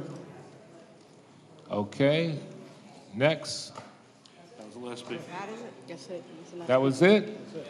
Okay. Board, we need a motion to adjourn. So move. We have a second? Second. Poll, please. Deputy Mayor Martinez? Bill second. In favor. I second. I move Kennedy second. Right, Deputy Mayor Martinez? In favor. Trustee Pinero? In favor. Trustee Kennedy? I have to think about it. In favor. Mayor Hardwick? In favor. Good night, Freeport.